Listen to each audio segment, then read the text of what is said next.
Canada's oldest football institution. Welcome to the campus of McGill University, where football has been a tradition for 114 years. It's homecoming day, and today the teams coming home are the Bishop Skaters and the McGill Redmen to kick off the OQ season. The question today is tense: rebuilding or rebuilt? Those are the questions that the McGill Redmen and the Bishop Skaters want answered. Hi, everybody. Welcome to Molson Stadium in Montreal. Welcome to the CIAU on TSN. I'm Michael Lansford. What a great day for football. It rained all morning long, but the sun is shining now. As you can see, there is some breeze. It feels like football weather, and it feels like a great opportunity to see these two teams play. Bishops and McGill dominated the OQ throughout much of the 1980s. They both had extraordinary players, but those teams have lost those players to graduation, and now the question is, how far along are they in the rebuilding process? We welcome our color commentator, Jamie Bone. Who would you put ahead? Who would you give the edge to in this rebuilding process? I would have to give the edge right now to Bishops, and that's because they have an experienced quarterback in number 12, Silvio Martel. He's in his third year. He can make the transition a lot smoother. Okay, let's talk about the Bishop Skaters and the kind of offense that they'll run today and this year, because while it's the same from past years, there are also some changes. Well, that's right. They're going to run a little bit quicker offense, but really their identity the past number of years, and they kept it in their repertoire, is bootleg. And bootleg action really basically describes the quarterback is going to go away from the flow of the backfield. And we can see the backs are going to be coming here to the left. The quarterback is going to go out to his right or the top of the screen. Now, he can either run or pass, but he's going to fake it to the second back. Now, right here we can see the fake is taking place with the second back, and then we can see the ball on the quarterback's hip. Now, Martel likes to get outside. It gives him some vision downfield, but the flow also has an effect on the corner. And we can see the corner, number 27, is caught inside, and there's quite a bit of separation there between Pat Gregory and the corner. When you get that kind of separation, you're going to have a lot of completions, and that's why they keep bootleg in the repertoire. They also keep it in for a number of reasons, and one of the reasons is Silvio Martel. They feel as though his best asset, the thing he does best, is handle the ball, and that's so key in the bootleg offense, which we will see today from the Bishop Skaters. It's a changing offense, though, because Jacques Chapdelaine is their new offensive coordinator, and I asked Coach Ian Brack to tell me Chapdelaine's influence on the offense. Well, our new look offense has been designed by Jacques Chapdelaine, who played 7 years in the CFL, so it will definitely have a CFL appearance. 2 wideouts, 2 inside receivers, 2 running backs. The run game is pretty simple: toss outside, sprint draw inside. The pass game, 3-step, 5-step drop, a little bit of flow pass, and some play action. We're also going to see what we call our lightning offense, which is a no-huddle offense. We try to put some stress on the defense, get people huffing and puffing and audible at the line of scrimmage and run more plays in a short period of time. It worked very well last week. They tied the Western Mustangs in their exhibition game. Let's talk now about the Redmen, and I think rebuilding's been more difficult for them. The loss of Souls and Eiffel really has had a profound effect on this program. It really has, but they really haven't changed their offensive philosophy. They are still more of a run and I team. They like to run the football quite a bit, especially with the 2 backs that they have in there now. Okay, let's talk about the style of offense that we'll see. What's the offensive key for the McGill Redmen? Well, you can go back again to Jerry Eiffel and Mike Souls. They're the 2 guys that made this play famous, the lead-off tackle. They still like to use it. Now, the lead-off tackle, they're going to go off of the tackle's block. We circled here. He's going to block inside. Then they're going to take Courtney Shrimp from the tight end, and he's going to come inside and seal off the linebacker. And then the fullback is going to kick out on the first contained man, which in this case is going to be the outside linebacker. He's going to skate outside, and then the running back has to stay close to the in blocks and then take it outside. Now, right there, we can see all the blocks have been completed. The tackle, the tight end, and also the fullback is taking on the linebacker, and that creates a nice running seam for the tailback. And we saw Eiffel and Souls do that numerous times. We're going to see Mike Zinga probably do that today a few times as well. So while the personnel has changed, it's still the same old McGill offense, and that is the lead off tackle play. So it's a rebuilding year, or how far along are they? Well, that's what I asked Charlie Bailey moments ago. How far along is the rebuilding process for this program? Well, we have, I think, 3 players left from that team in '87, but specifically the areas that we're looking at to build up are the offensive line. We have some question marks there. We'll have 1 or 2 first-year guys playing in there today, and so we're looking at to improve there. The other areas are the kicking game and the secondary. Kicking game, of course, with Chuck Pettipaw having graduated last year, it's pretty tough to replace. We've got Scott Weldon in there punting, and I think he's going to do a good job. He's also kicking, and we'll see what happens in the game situation. As far as the DBs are concerned, today we have a couple of our good DBs hurt, but we've got some young people that played well last year, but they're really going to be tested this year, and we're going to see what happens today. I think today will be the first real test. This is our third broadcast of the season. You and I have a little winning streak going. We flipped a coin and we came up with Calgary. Last week we called Concordia. What do you like today? I'm going to have to give the edge to Bishops. Even though it's McGill's homecoming here today, Bishops, I think, are a little bit more experienced at the key position, defensive line, and, of course, a quarterback with Martell. Bishops has the edge. For the record, I agree. I'm going to call the Bishops Gators as well. So it is the Gators and the McGill Redmen, and we're glad that you're with us because it is a great day for football. And you look at some of the fans that made it down from Lennoxville up the road to McGill for this homecoming game. It's the Redmen versus the Gators, and you'll see it live right after this.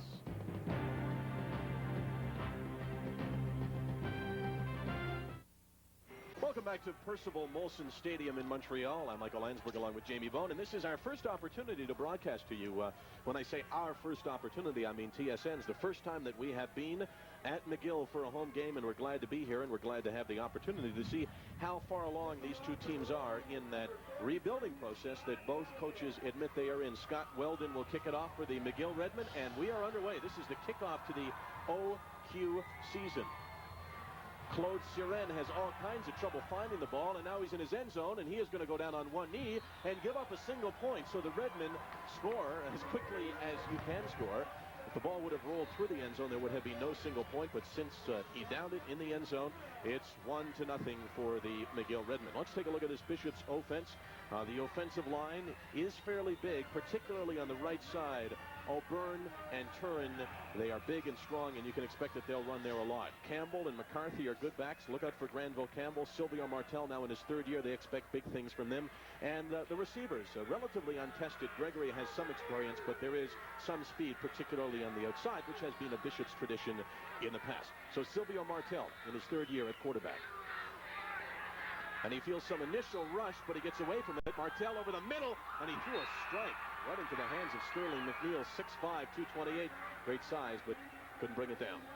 Well, you can see that Bishop's going to come out the same way that they came out last week against the defending national champions Western in the exhibition game, in which they tied 24-all. They want to get Martell back very quickly, and he's going to make some real quick reads. He did a pretty good job there, and he shows you his escapability getting out of the pocket. It's not so much a running quarterback as he is an elusive quarterback. He does a good job of getting away from the rush, but doesn't often run for positive yardage. The man in motion is Jonas Raymond. 2nd and 10. All backs out of the backfield. Quick pass, and he's got a man open. And an opportunity for a first down. Yes, it is. Mike McCarthy out of the backfield. Well, so McCarthy picks up 16 and a first down out to the 53-yard line of the McGill Redmen. Lando, Webb, and Chalice, a good defensive line. The linebackers pretty good as well. They like to bring linebackers into the rush. 1st and 10. Martell right on. His 3rd straight pass. 2nd straight completion. And it is good for close to 10 yards. They'll have to measure this to see if he's got the first down. So Martell right on target. Well, you can see right away what they're trying to do. They're coming out. They're not huddling anymore. What that allows them to do a couple things. McGill can't make any changes defensively with personnel. And secondly, it keeps their momentum going. They feel that they can keep that intensity level going throughout the football game. 2nd down and less than a yard, and Granville Campbell got 8. So it's another first down, and Bishop's very impressive. And maybe the toughest thing for Charlie Bailey's team to contend with in this situation is they've never seen this hurry-up offense. So it really is new to them. That's right, because they can't make any of their defensive signals. Now, granted, if they had the film from last week, they know what to expect. But still, what you see on film and them playing against, it's a couple of different things. Martell had it bounce off the hands of Granville Campbell, but he was well covered by Scott Weldon, who is one of a foursome of good linebackers. Hardy, Menard, Friedman, and Weldon are the 4 from McGill. You might rate that the strength of this McGill defense. The secondary had a lot of experience, but several players out due to injury, and they are relatively inexperienced. And right away, Bishops has come out and tried to test the McGill secondary. 2nd down and 10, just underway at Percival Molson Stadium for Montreal.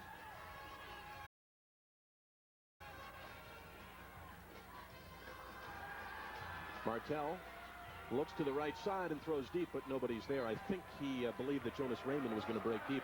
Either way, miscommunication on either side, and Ian Breck's team will be forced to kick it away.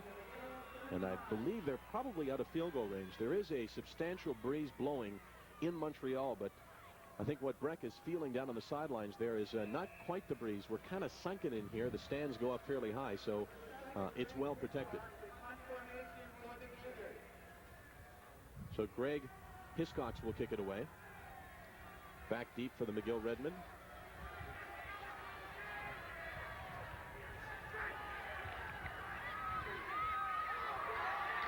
Steve Papp.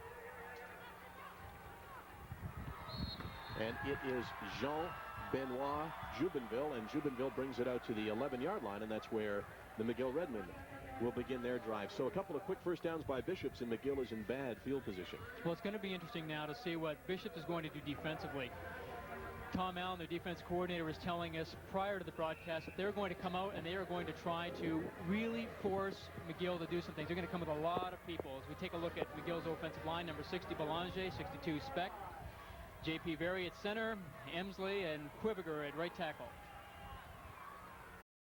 And that was one of the places that Charlie Bailey said was a question mark for him on the rebuilding process. They were so big and strong for Souls and Eiffel, but they're relatively inexperienced. And Yannick Prefontaine comes out and throws back across his body. That's a play that he's comfortable with, and it's a good one, completing it to Steve Byers-Geron, and he has a first down. So the McGill offensive line, inexperienced, blocking for two good runners, if not spectacular like Souls and Eiffel. Zingo and Sordo pretty good. Prefontaine is the man that they want at quarterback. They believe that he can do a lot of things for them. Papp, Byers-Geron, Masadi, and Shrimpton. Shrimpton is big. Everybody else is more like his name than anything else. They are small in the receiving corps, except for the tight end, Courtney Shrimpton. 1st and 10 from the 25. First carry of the game for Mike Zinga, and Zinga brought down very quickly. Eric Edwards, amongst others, there to make the stop. Throughout the 80s, Bishops had an explosive offense, but I think the strength of the team was their defense. They had some outstanding personnel. They had a great secondary, and defense is still a key for Ian Breck's team. Well, it is, and they have number 97, Derek Joseph, back at defensive tackle. He was an All-Canadian in 1988. Was in England last year, but he's back in the lineup now with the Gators. 2nd down and 11. So Zinga lost one. Prefontaine rolls again, throws quickly. He's got Byers-Geron. Now Byers-Geron ran his pattern a little bit short, forced out of bounds by Tom Europe, and he is going to be short of the first down by just a little bit less than a yard. Well, I'm surprised at this because Byers-Geron is a third-year receiver. He knows he's got to get downfield and get that first down. Now, he tries to knife up, but it was a pretty good play by Tom Europe to knock him out of bounds before he could get the first down, which creates a third down situation. Now, as a quarterback, you're not real happy with your receiver, are you, when he runs that pattern? Not at all. I don't think, as a coach, you're not happy. I don't think anybody's happy, and probably Byers-Geron's not very happy. He knows that he's got to go down there, and that's just a mental mistake. One of the things, though, about it is that, you know, you can say, well, why didn't you run in the yard deeper? Well, one of the reasons might have been that that's where the defensive back was, because he, too, knew where the first down marker was. Not a great kick. There will be no return as it goes out of bounds, 44-yard line. And that's where Charlie Bailey's McGill Redmen will be forced to go on defense again. Bishops look quite crisp in their opening drive, coming out playing the no huddle. Explain to me, and you may not have much of an opportunity because with the no huddle, you get no time. Explain to me how the plays are called coming up to the line of scrimmage. What's he doing? They're going to audible them, or he might call 2 plays in the huddle here right now and say, first play we're going to run this, and second play we'll run something else. Or they have a very simple audible system. Granville Campbell brought down very quickly. Scott Weldon was there, but initial penetration was very strong for McGill. It was Weldon and a number of others that broke through. Now, Granville Campbell's an interesting story, even though he doesn't get very much yardage here. Last week against Western, he had 131 yards and 21 carries for a 6.2-yard average, so that's fairly good. They lofted up for Gregory, and he adjusts beautifully to the ball. Gregory was well covered, but Franz Wellington couldn't match up with him as he broke back for the ball, and just a good reaction by Gregory, and a 26-yard reception. Well, Silvio Martel puts the ball up, and he puts it up nicely because he allows Gregory to adjust to the ball back inside, and we're going for another play here right away. Yep, the hurry-up offense, and man wide open. This time he brings it down. Jonas Raymond bobbled it once, but he has the first down, and I'm most impressed with Silvio Martel, who has been right on with each of his passes. Well, they felt in his third year, this is going to be his year. Now, granted, he came off a rotator cuff surgery last year as well, so he's throwing the ball very, very well so far. So far he has 1st and 10. Here's Granville Campbell, and he has a little bit of running room. Campbell picks up 5. It'll be 2nd down and 5. Now, I guess you get a reading as to whether he had a play called at the line, because if he comes up and doesn't say anything, we can assume that they had the play call. That's right. And what you'll notice Martell, he's looking over to the sidelines all the time. He's still getting signals from the coaches on what play to call. Sends everybody out of the backfield. Now he sprints, looks back, throws back against the grain, and he does a great job to find Granville Campbell open. But I think that Bishops may be called for holding. You know, when they talk about field vision for a quarterback, that was a good example of it. Martell looked over the whole field and actually went way back to his left to find a man open, Granville Campbell. It was excellent. Jacques Chapdelaine, the offensive coordinator, told us we're going to see more of a CFL-style offense from Bishops. And you can see it. They're getting all the backs out. They're not leaving any backs into the backfield. And Martell is looking around about 2 or 3 different people, and then he scrambled outside. And you can see just on the left hand of your screen, you can see Granville Campbell had his arms waving to Silvio, and that was a very good job of Silvio to pick him out.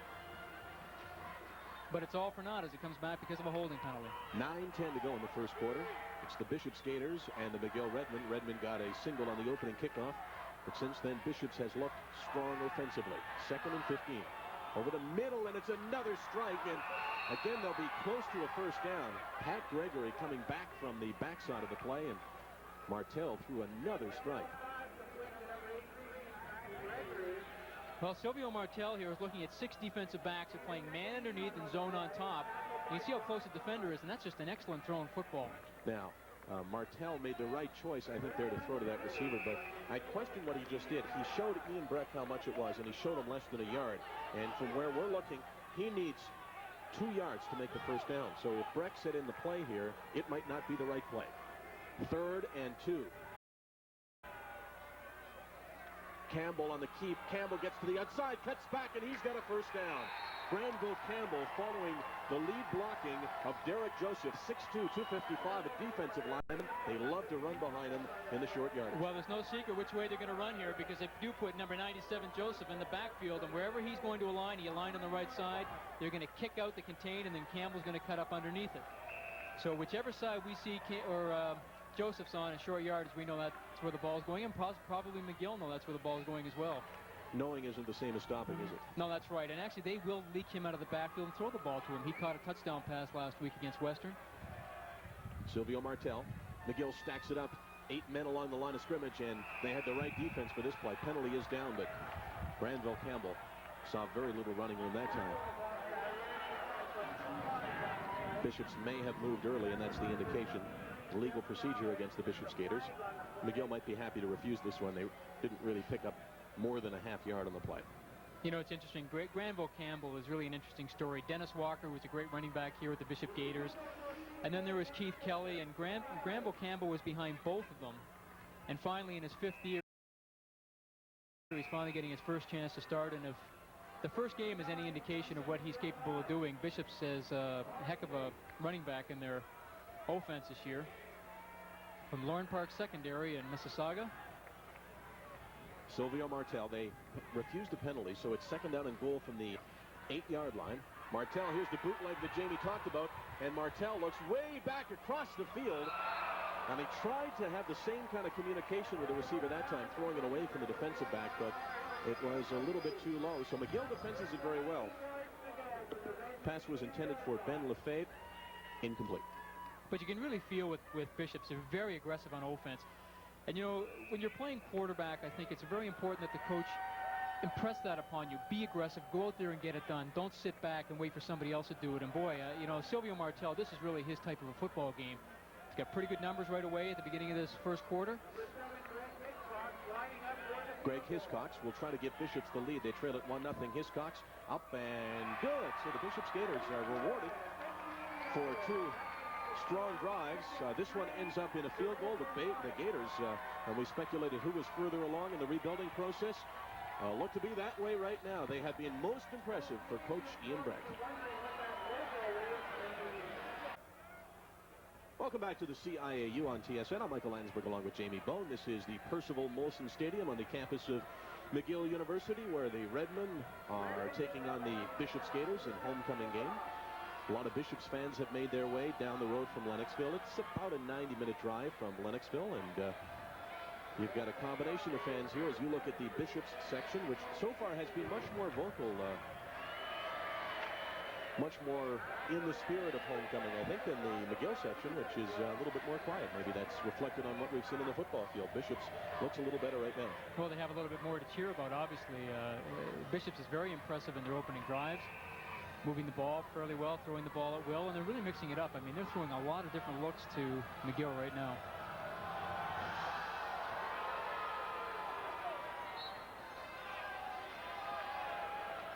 Kickoff goes out of bounds, so they'll kick it off again. Neither team coming off a particularly strong year. McGill last year 3-4. They lost in the semifinals of the OQ to Queens. Bishops missed the playoffs for the first time in 5 years. They were just 2-5. But they started this season well. Non-conference battle with the Western Mustangs. They tied at 24. The defending champion Western Mustangs. Well, that surprised a lot of people because Western were ranked #1 last week. Bishops were unranked. But those rankings changed pretty quickly after last week's game, and Western had to kick a field goal on the last play of the game in order to salvage a tie. And the way they got it, describe for us the way Bishops gave away that game. Well, I believe there's only about 20 seconds left, and it was third down for Bishops. They could have kicked the ball away, or they could have run it back into the end zone and given up 2 points, but the punter, I think, was a little bit confused, and he got caught on his own 30-yard line with about 14 seconds left to play, and Western kicked the field goal, and that was the game. Well, that's about the place in the field that McGill returns the ball to. Jean Bonnois, as Jubenville brings it out to the 34-yard line, and that's where the McGill offense will begin. A little better field position than they had last time when Yannick Prefontaine was forced to start at his own 9-yard line. 7 minutes even to play in the first quarter of this CIU football game. Both have had non-conference battles. You just heard how Bishops ended up giving Western a tie, and the McGill Redmen opened up with a 23-13 loss to the Guelph Griffins last weekend. But they're doing it for real right now. Yannick Prefontaine at quarterback for McGill, 34-yard line. Prefontaine, good quick initial pressure, but he gets it away, and there's a posse of blockers out in front for Mike Zinga. Nobody really did the job, otherwise that one could have gone a long way. I mean, the whole offensive line was in front. Well, it seems like the whole offensive line starts to pull here because they get pretty good penetration initially from the Bishop defensive line, and Prefontaine's going to go out. It's like a little slip screen, they want to call this here. They're just going to slip the backs underneath. They get some pretty good pressure from Christian Dagg, and then they just slip it out here to Mike Zinga. Should he have waited a bit more there? He probably should have, but again, you don't want to get run down from behind because it was a little bit convoluted there. There's a lot of people right there, and it was a heck of a job by him to get the football in that pile of red sweaters. So in that case, too many blockers spoiled the play. Yannick Prefontaine throws a strike and an excellent catch by Steve Bayargeron. Bayargeron went down low and, like a good receiver, used the sidelines to his advantage. First down, Redmond. Well, Bayargeron was one of Yannick Prefontaine's big receivers last year, was tied with 11 receptions on the club, 313 yards. Actually, he's about second down and a half yard to go as you look at the Bishop's defense. Strongest along the defensive line, Dagg, Bailey, and Joseph, Rao, Moran, and Edwards, along with Ben Dolarue. Not as experienced at linebacker. In the middle, they are experienced with Bernard and Edwards. Second down and very little, and it will be first down and 10 as they get the first down relatively easily. Bishop's secondary, which was a strength throughout the 1980s, has lost most of its players to either graduation or to injury, so they're relatively new. Europe on the corner and Haynes on the other corner are probably the strength. Kisby, Gooby, and Gagnon. You'll also see Doug Stamper playing in there for Gooby. They'll alternate. So first down for the McGill Redmen just over center field. It's the first time that they have been into Bishop's territory. Zinga and Sorda both come out of the backfield. Prefontaine likes to throw on the run, and this time he throws it at the feet of Steve Papp. Papp, if you're thinking, he looks pretty small, you're right. He's just 5'6", 140 pounds. Christian Masadi is 5'11", 155. They are not very big. No, not at all, but Steve Papp's a heck of an athlete. He's from London, Ontario, attended CCH High School, and also played in the Canadian Soccer League with the London Lasers, a new franchise in the CSL this year. So obviously he's got great athletic ability, and they also have him back on kickoff returns. He comes wide to the left, bottom of your screen. Out of your picture, Steve Papp. All backs out of the backfield. Prefontaine feels some backside pressure. Look out. But he gets it away. And I don't think that play had enough time to really develop. Pap sees the ball go out of bounds, so it's 3rd and 10. We only saw Yannick Prefontaine play one game last year, and that was against Queens during their homecoming, and really a game that didn't mean that much. And he's playing right now. He's impressing me a lot more the more I see him, because he gets outside, he gets his shoulders turned upfield, and he delivers the football. And he's a lot more aggressive this year than we saw him last year. Now, maybe that might have been because of the game. Didn't really mean much in Kingston. And a plus, playing at homecoming always pumps you up anyway, so nice to see that. Scott Weldon angling for the right sidelines this time. He's not going to get it quite to the sidelines, but he forces Gregory to cut off half the field, and as a result, McGill reacts very well and limits the return to just 3. And the Bishop's Gators have their poorest field position of the day. They begin from the 30-yard line. We'll see what they can do when we return to Percival Molson Stadium. These schools have not dominated one another. Welcome back to the CIU on TSN. These are two schools that have had a really good rivalry developing over the past 20 years. Since 1971, Bishops has won 20, McGill 18. So not much to choose, and this time Granville Campbell is met by much of the interior of the McGill defensive line. His gain only a couple. It'll be 2nd down and 7. Well, McGill has no slouches on their defensive line. Obviously, Jeff Chalice is in his 4th year. You got Graham Webb at nose tackle. He's in his 3rd year. And Robert Landau, number 67, he's in his 2nd. So they are fairly experienced across the front, and they do have some big people. Silvio Martel, very sharp to start this game. 2nd down, about 8.5. Martel, good time, and the ball almost picked up. The defender shortened up on it, but Martel threw it over his head, and Tom Hart has his first completion of the game. Gain of 36. Well, Silvio Martel does a very nice job here, and number 14, John Vaughn, tries to go for the interception or the tip and misses it, and a great catch by Tom Hart. Those are the dangerous plays in your defensive backs, and when you're a defensive back coach, you just want to cringe every time you see it. If he knocks the ball down or intercepts it, it's great. But if he misses it, it's usually a big gain on the other side. No margin for error for Silvio Martel, and there was no error. He was right on the money. 1st and 10 for Martel. This time it's a screen to Mike McCarthy. 2 blockers in front. He gets one nice block, and McCarthy picks up 9. It'll be 2nd down and 1.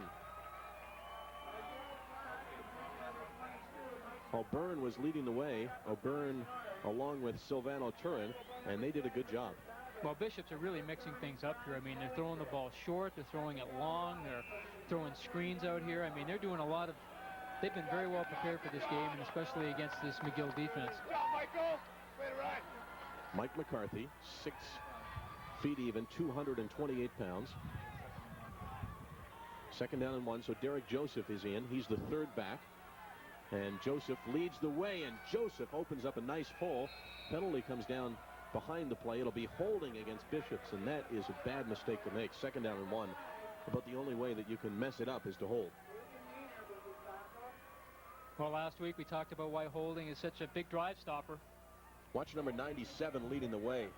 Joseph really leaning into Richard Babin. Well, Babin is 188 pounds, and Joseph is about 70 pounds more. When you're an offensive coach, you like those kind of matches. And these are the kind of plays that can really bust off big, because you get everybody playing up very tight in the line of scrimmage, and if you get any kind of a seam at all, the running back can scoot through, and usually there's nobody in the secondary because everybody's manned up and playing man coverage. 2nd down and 11 now for the Gators. 2:06 to play in the 1st quarter. They lead it 3-1. Martel over the middle, and Martel right on the money again. Nice catch on the play by Jonas Raymond. I said he was right on. Maybe that doesn't do Raymond justice. He reached back and adjusted very well to the ball. No, this is just a nice job, a straight drop back, and he's looking straight downfield all the way. They've got isolation made on Raymond, and it's a nice catch. I'm sure his brother, who's the backup quarterback for the McGill Redmen, Justin Raymond, is kind of mixed emotions on that one, saying, right on, Jonas, but don't catch too many of those today. Probably just the way they did it with each other growing up. Him throwing the ball, and brother on that play, Jonas catching it. Jonas Raymond 1st down. Martel steps up, throws, and it goes into the feet of Jonas Raymond that time. Well covered by Richard Babin. Well, Bishops have slowed things up here a little bit now. They're starting to huddle a little bit more. They're not coming up to the ball and calling audibles. You know why they're doing it? Because we were getting calls to the switchboard saying, Jamie Bone needs more time. We've got to hear his words of wisdom, and with a no-huddle offense, you don't get the time. I would just love to sit back and watch him play. I mean, these guys are thrilling to watch right now.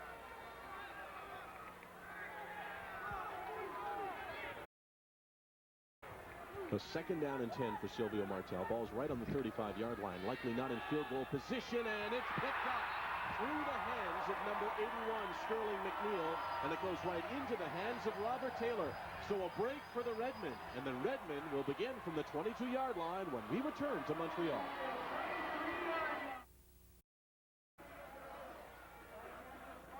Well, these are the kind of plays that make quarterbacks cringe. It has a nice read to Sterling McNeil. But then you got number 26, Bobby Taylor, who's trailing the play here. Makes a nice interception. McNeil is 6'5", 228, so he has the height to make that kind of play work. I think Martel would like to throw the ball in that location each time, forcing him to go up high and use his size. He was covered by a defensive back who was a good 6 inches shorter, but McNeil just didn't bring it down. Taylor was glad to, and McGill dodges a potentially dangerous situation. 53 seconds to play. The Redmen have started from poor field position each time. This time on their 23. Wally Sordo, the ball carrier, and Sordo keeps stumbling ahead for a gain of close to 8. It'll be second down in about 2.5. Well, Wally Sordo is certainly an individual who has paid his dues over the years. He backed up both Eiffel and also Michael Souls, and then he got his chance to play last year, and actually he had a fairly good year. He had a 4.45-yard average rushing the ball, was a leading ball carrier, 57 carries. Sordo and Zinga, kind of both in-betweeners, so to speak, and not really halfbacks or fullbacks. This time it's Mike Zinga, and he's going to have to run like a halfback to break this, but Bishop's all over him. Initial penetration by the cornerback on that side, Martin Haynes, who came up, forced him inside, and McGill will kick it away again. Well, I think Bishops were looking at a pass situation here, so they had a lot of people up front, and you say Martin Haynes comes in, and a whole lot of Bishop Gators are after Wally Sordo. Their plan was to blitz, blitz, blitz, to put pressure on the McGill offensive linemen. They felt as though they might not be able to handle it, and so far they were right on in their game plan because Bishops is dominating defensively. Not on the scoreboard so much. They lead it only 3-1. Scott Weldon from his 15. A low kick. Here's the kind he can return. Penalty comes down. I think Bishops had too many men on the field. Martin Haynes is down at the 52-yard line. 4, 7, 8, 9. They had 13. They had 13. And that's too many. Not only did they have an extra man, but the extra man didn't help them. And it's going to give McGill possibly a first down here, or very close to one. No, it'll give them a first down. It was 3rd and about 5. So the Redmen get their second straight break. They got one when McNeil dropped the ball, had to go through his hands. Taylor picked it off. They couldn't do anything with it, but they'll get the first down now.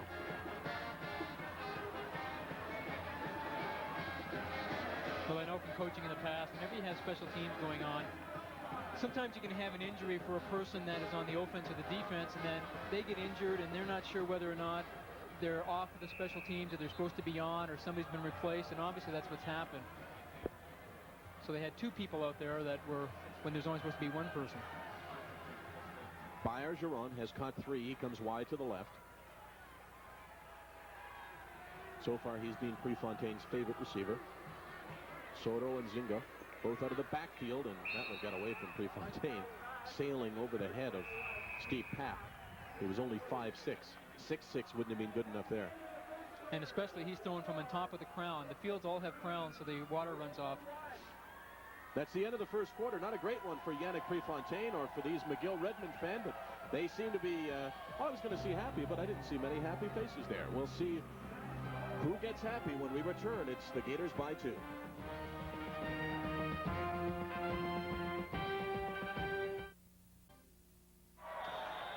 This is the kickoff to the OQ season. The Bishops Gators lead the McGill Redmen by 2 points. Both opened last week with non-conference games. Gators tied Western. McGill ended up losing to Guelph. Redmond had the ball. It's second down and 10, 37-yard line, low pass, but brought down and pretty close to a first down. I think he's got it. Courtney Shrimpton, who's more comfortable at 6'4" with the high one, did a good job to grab that one down low. Oh, it was a really nice read by Yannick Prefontaine. They had the linebackers coming on Bishops, and they just read that hot. And what hot means is that the quarterback and the tight end have to be on the same page. And the tight end has to look inside and see whether or not the linebackers are coming. If the linebackers are coming, he knows he has to look right away because the ball's going to be coming. Because they don't have enough people in the backfield to pick up all the blitzing linebackers, so the quarterback is responsible for one of them. Well, considering what Bishops talked about their offensive philosophy and defense today, saying that they were going to blitz a lot and try to get to the quarterback, that's the kind of read that he's going to have to make, isn't it? That's right, yes. He's going to have to be very sharp today. 47-yard line, first down for the Redmen, just underway in the second quarter. They trail it by 2. Wally Sordo, and Sordo, I thought only made a couple, but as you look down, that play, which didn't look spectacular, got him pretty close to 8 yards. It'll be second down and 2.5. So the offensive surge, pretty good for the line. Oh, absolutely. They're playing very well. Obviously, Francois Belanger, the 6'6", 295-pound fourth-year player. Very experienced, played in their Vanier Cup team of 1987. They're going to be running over to his side, I'm sure, a lot today. Second down and call it 3 for Wally Sordo and the McGill Redmen. And a low pitch, Sordo cannot bring it down. Loose ball, and the Gators have got it. That one looked like bad news right from the start. I believe it was Chris Bailey, the nose tackle, that fell on the ball. Well, they tried to run the same play that they ran on the left side over here to the right side. And may have been Kent Rowe, number 78. and Kent Rowe, I think, comes in here and makes the fumble recovery. But Wally Sordo never really did get the handle of the football. And a big turnover for the Bishop Gators. So Rowe picks it up inside McGill territory, right at the 51-yard line. Silvio Martel and the Gators lead it 3-1. They've been impressive offensively, although they have not gone into the end zone. Granville Campbell the lone back, and they go to the draw to Campbell. Campbell, beautiful cut back to the right side.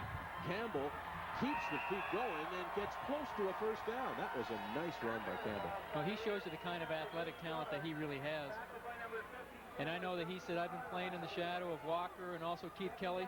But the running draw here, it looks like Martel's going downfield, and then they call this search. Basically, all he's going to try and do is find the open gaps because everybody's trying to get in their pass rush lanes to get to the quarterback. Back to the hurry-up offense, and they hurried up so much that you just caught the tail end of it, but it wasn't much anyway. Tom Hart on the incompletion, but Campbell showed you classic change of direction there. Everything was going left, and just like that, he's going right. Well, he's not a very big guy in terms of his height. He's only 5'9", but now he weighs 190 pounds, and a lot of that weight obviously is going to be in his legs. And we've talked about some of the great running backs. J.P. Escuerdo's got the big legs. Very, very tough, and he's got very good lateral movement. He showed it to you there. So they go to the huddle this time. It's third down and a good yard and a half. So gamble time. Derek Joseph lines up in the backfield on the right side. We can expect that they'll run right, and they do, but nothing there for Campbell. Campbell tries to make it on his own. He had to get to the 41-yard line, or just a little bit shy, and I don't think he made it.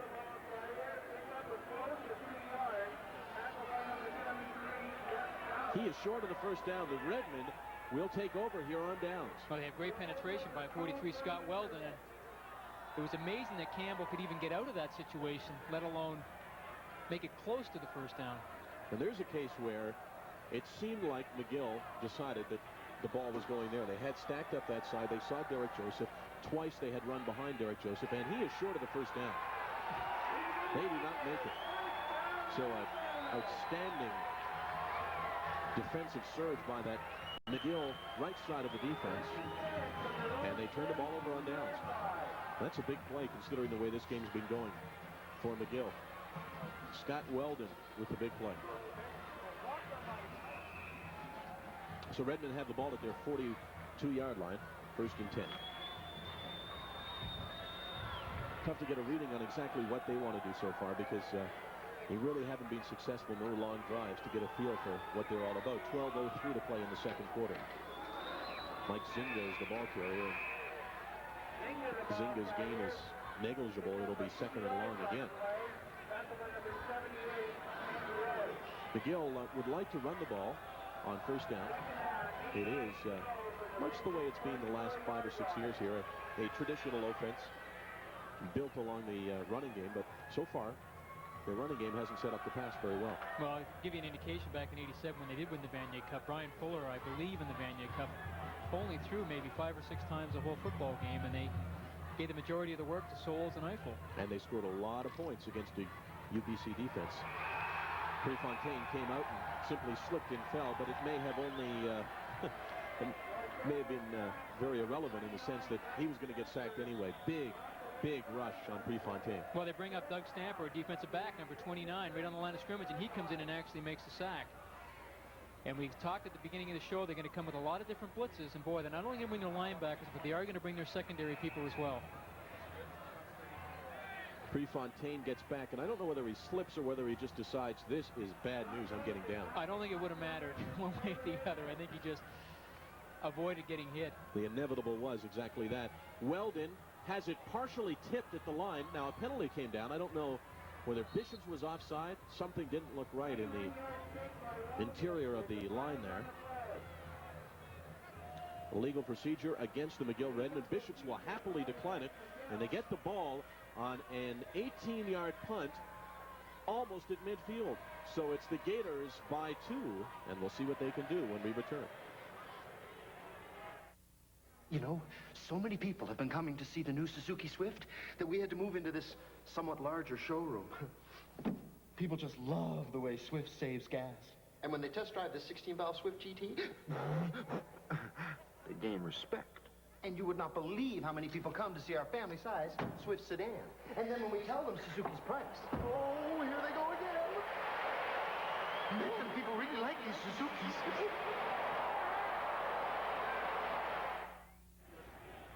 Game started very well offensively for the Bishops Gators. 2 good drives. They got the field goal, but since then, the McGill defense have stiffened.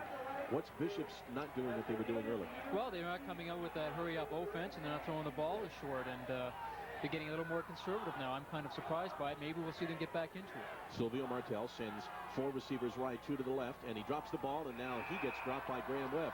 On the other side of the ball, the McGill Redmen, no offense at all so far. What's their problem? What should they be doing in your mind? Well, at the beginning again, they came out and they threw a couple of passes. Got Yannick Prefontaine outside, the quarterback, and they threw a couple of completions to Steve Bergeron.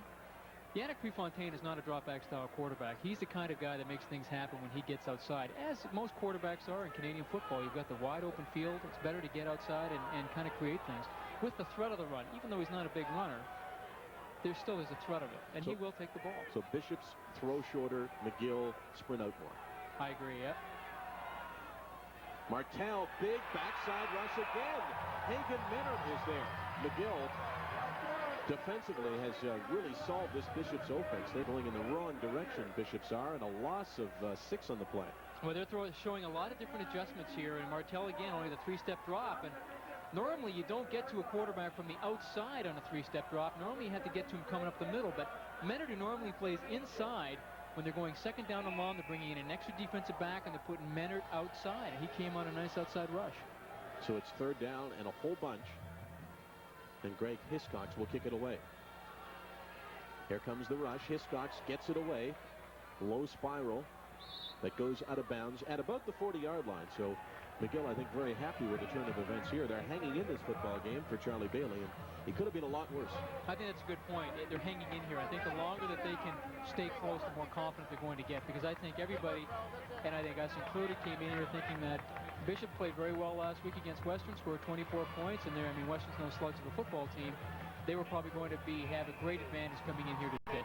I'm impressed with how well the McGill coaching staff has, particularly defensively, reacted to what Bishops presented. First couple of drives, Bishops looked very strong, but since then, McGill's done the job defensively. Well, it really helps to have film when you can see what a team did the week before. But it's the offense that's the big question mark. Got to get something going. Yannick Prefontaine this time sprints out and has the ball knocked away. Martin Haynes very casually knocked it away. He was close to being able to pick that ball off. Well, Martin Haynes is very experienced, been around for 4 years. And again, we talked a little bit a second ago. We got to get Yannick Prefontaine outside. Now, he gets a pretty good rush here, but almost picked off by Martin Haynes. Prefontaine's got to throw that ball with a little more authority, doesn't he? A little bit more. He's got to get a little more zip on it. Throw it a little earlier. Haynes read it well and almost picked it off, and it was nothing but sidelines in front of him. Second down and 10 for the Redmen. 9:04 to play in the first half.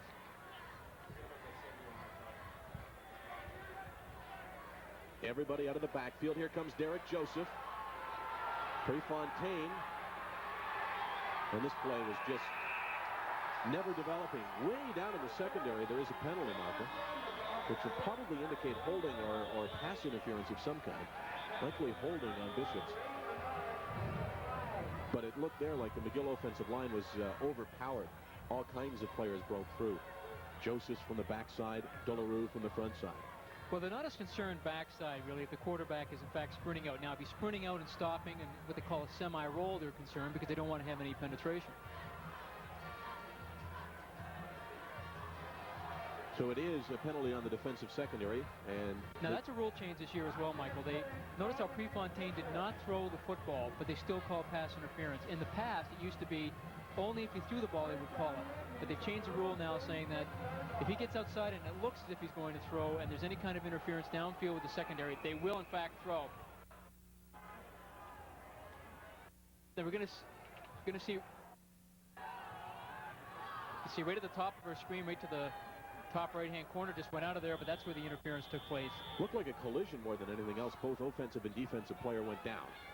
McGill gets the advantage, and they need it right now. Prefontaine 5 for 9, but nothing in the way of a good drive. Big pressure, and he had to throw that ball way early, intending it for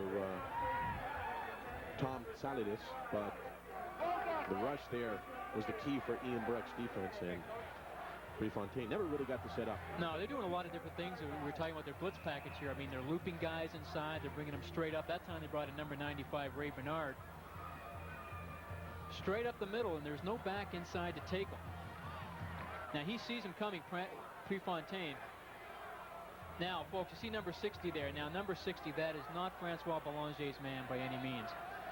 And he just sees him at the last moment when he drops out of there and tries to get a piece of him. See if they do a better job blocking. And Prefontaine has a little time, throws it, and that play, like basically the last 3 or 4, never really looked like it had a chance to work. Well, I get this feeling right now. It seems McGill was kind of picking here a little bit. They don't really seem to have anything established. And maybe it's because of what Bishops is doing defensively. I mean, they're giving a lot of different looks. They're coming with a lot of folks on their blitz package. But the one thing about a blitzing team, you can get stung if you keep pulling the trigger one of those times, either in the running game or in the passing game, because you usually have man coverage in the secondary. You can get stung for a big one.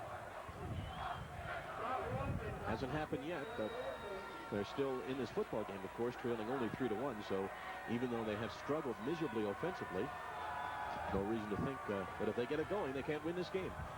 Gregory at his 29-yard line. Gregory at his 25-yard line. And Gregory ends up at the 26-yard line. Outstanding coverage by Wally Sordo. The return is -3, so the Redmen are not in very good field position. Bishop's name is their ranking in the CIU rankings. That probably represents as much as anything else a guess. Really tough to tell before anybody plays where they should be ranked. Well, the Gators rank number 5. That looks a bit high right now. They came out strong early on offensively, but since then, McGill has stopped them cold. Martell, drop play, and again, stopped cold. Ken Friedman was there, so was Graham Webb and Robert Landell. Been impressed by McGill's defense so far. We were talking a little bit earlier, and we mentioned some of the folks there. Number 73, Jeff Chalice, a big guy, 6'3", 265. And Michael, last week he scored his first touchdown. We returned a fumble against the Griffins, 73 yards. So it shows you that he must have some kind of speed in order to return it that far without getting caught. Either that or he got a great head start. I'm sure it was probably both. Second down and 9. Martell throws over the middle. It's way over the head of the intended receiver, Jonas Raymond. Martell has fallen cold very quickly. You know, we spoke the first 3 drives how great Silvio Martell looked, but it has not been nearly as easy the last couple of drives, and this game has settled into a defensive battle. I'm Michael Landsberg along with Jamie Bone, and We'll be covering the continent. Well, that's actually an exaggeration. We'll be covering the northern part of the continent as we go across Canada to watch CIU football teams each week. Today, it's the opening of the OQ season between the Gators, who have punted away, and the McGill Redmen, who get the ball. Low kick and a good bounce for the Gators. Steve Papp. Not much on the return. The 47-yard line is where the Redmen will begin. I mentioned Bishop's number 5 ranking. Charlie Bailey's McGill Redmen are not ranked. St. Mary's number 1, although I question that. They struggled to beat a team, Cape Breton, in its first ever game. Saskatchewan number 2. They looked very strong, hot off a big victory over Calgary. Western has yet to begin. They'll face the U of T Blues 3 and 4 today. Then it's the Gators, Queens, Alberta, Ottawa, Concordia, and then Calgary number 10. Got to favor Saskatchewan, I guess, in the West. I was a bit surprised that they weren't able to beat Calgary as they did. Well, anytime you have Dan Farthing, I understand Dan Farthing got hurt last week with a shoulder injury, so that could be a big blow to the Saskatchewan Huskies. He's a dynamite football player, but they're very experienced on the defensive line in Saskatchewan. Penalty marker comes down. Prefontaine dropped the snap, then went back and didn't get a lot of help from guys helping him out there. Now, if that's an intended running play and he drops the snap and then runs back the pass, how do you communicate that to the receivers to say, hey, I need some help? Well, sometimes the receivers don't see it right away because they're actually working downfield. They're not aware of what's going on behind them. So they just have to go down there and run the routes. It's when they see the quarterback in trouble that they usually, the rule of thumb is, come back along the same route that you ran. Because a quarterback usually knows where, in fact, you've run, what route you are. If you start running all over the field, believe me, all it looks like is a traffic jam there to the quarterback. You just see guys running across, and it's hard to pick anybody up. And you know what you also see, I bet? You see them all waving. I'm open. I'm wide open, yep. Yeah, and you go when they get back in the huddle. Yeah, except for the 2 guys standing on either shoulder, you were wide open. 1st and 20 against the McGill Redmen. The penalty goes, so the Redmen are going in the wrong direction now. Sordo and Zinga both out of the backfield. That's been a problem in the past with pressure, but this time a good delivery by Yannick Prefontaine to Steve Bergeron. That's the play that they opened the game with, and it works again. It's a good play to go with, I think. It's 2nd down and long, or excuse me, 1st down and long. Because all they're trying to do now is get back half of the gain, and I think that's very important. There's no sense in going for 20 yards or throwing a long bomb here now, because they're playing a little bit softer. 5 minutes to go. The Redmen trailing at 3-1. This is homecoming game and homecoming weekend at McGill. Sordo and Zinga again both go to the left. 3 receivers downfield there. Bergeron works to the sidelines, and it's incomplete. He was well covered by Martin Haynes. Good pass, but simply no place to put it except out of bounds. Well, they're running into the short side of the field, and sometimes you don't have obviously as much room because of the hash marks. But they're trying to isolate Bergeron on the backside. Is there a thought that maybe McGill's got to loosen them up and go a bit deeper? Everything they've thrown has been short, and I've noticed with Haynes, he in particular is cheating up pretty close to the line of scrimmage. He really isn't respecting anything behind him. That's a good point. I mean, maybe they're trying to set that type of thing up and maybe get Yannick to just give a little bit of a pump fake and take Bergeron right up the field. Because they certainly haven't set up for it now. That has been their only completion throughout the football game. High snap. Weldon brings it down and then does a terrific job to get it away, and it's roughing the kicker. Gregory out of bounds at the 38-yard line. Now, I'm not sure if I agree with this call. And I'll tell you in a second when we take a look at the replay here. In fact, we're going to see it. You're wondering if Weldon is actually pre-game here. Now, what happens here is that once he gets outside of his territory, he has a yard either side. Now, he starts to get outside. Now, number 1, Tom Europe might think that he's going to run with the football. He can hit him. I think that's a bad call right there. So you're saying it's a 1-yard restraining area where the kicker is not free game. You can't touch it. That is correct, either side of it. But once he gets out of that 1-yard area, he in fact becomes a running back. And the defense has to play him as a running back. So at the last moment, if he decides to kick it, he can't say, don't touch me. Yannick Prefontaine continues at quarterback. I think Charlie Bailey was thinking of making a move there because Justin Raymond is warming up and continuing to. But no time for the change because roughing the kicker penalty gives McGill the ball in Bishop's territory. They've only been there once before, and now they almost end up back in their own territory. Nothing at all for the running back. And again, it's Derek Joseph, amongst others, right there to make the stop. Yeah, I think a total mix-up here. They're trying to pull the backside guard and tackle here, but Joseph's is very quick. He's across the line instantly, and so there's really no one there to block. Just a swarm of Bishop Gators there. It's Derek Joseph, a heck of a football player. As I said, he didn't play last year. He played over in England last year. Decided to come back to Lennoxville. Does that mean you have a post-game tea? 2nd and 12. Redmond. Ball just in Bishop's territory. Here comes the rush again. Prefontaine scrambles, does a good job to get away from one man, and does an even better job to hold on to the ball. He was belted from behind. Kent Rao delivered the big hit, and it's just like the Bishop's defensive coordinator Tom Allen was saying, we think we can overmatch their offensive line, and they have so far. Well, they bring in Ben Dollaro, who comes inside on a blitz. Normally plays outside linebacker, but he does what they call a twist with Joseph here. Joseph goes, in fact, outside, and Dollaro comes inside, and there's no one there to block Dollaro because the man that would have been blocking Joseph goes out with him, and that creates quite a seam in the inside. And again, Joseph was right there as well. He has had good penetration on every play. I tell you really have to have a very experienced offensive line to make sure that you can pick up stunts, because a lot of it is switching. You can't hang with, you can't take the guy the whole way. You've got to realize what they're trying to do to you, and then you got to switch off with your friend or your teammate next to you. This time, Weldon gets a good snap and gets a great kick. Haynes forced back to his 28-yard line with some room. Haynes to the 46-yard line, and that's where the Gators will scrimmage, leading at 3-1 with 2:44 to play in the first half. Joseph was a member of the outstanding Bishop's teams in 1986 and 87. He played on that defense led by Leroy Blue. Blue was the star then. Joseph is the star now. And really influencing this game from his left defensive end position. Anik Prefontaine will have no trouble remembering what Derek Joseph looks like up close in person. He has got a great look at him. Martell sends everybody out of the backfield. Martell throws to Gregory, and Gregory with a fine diving catch.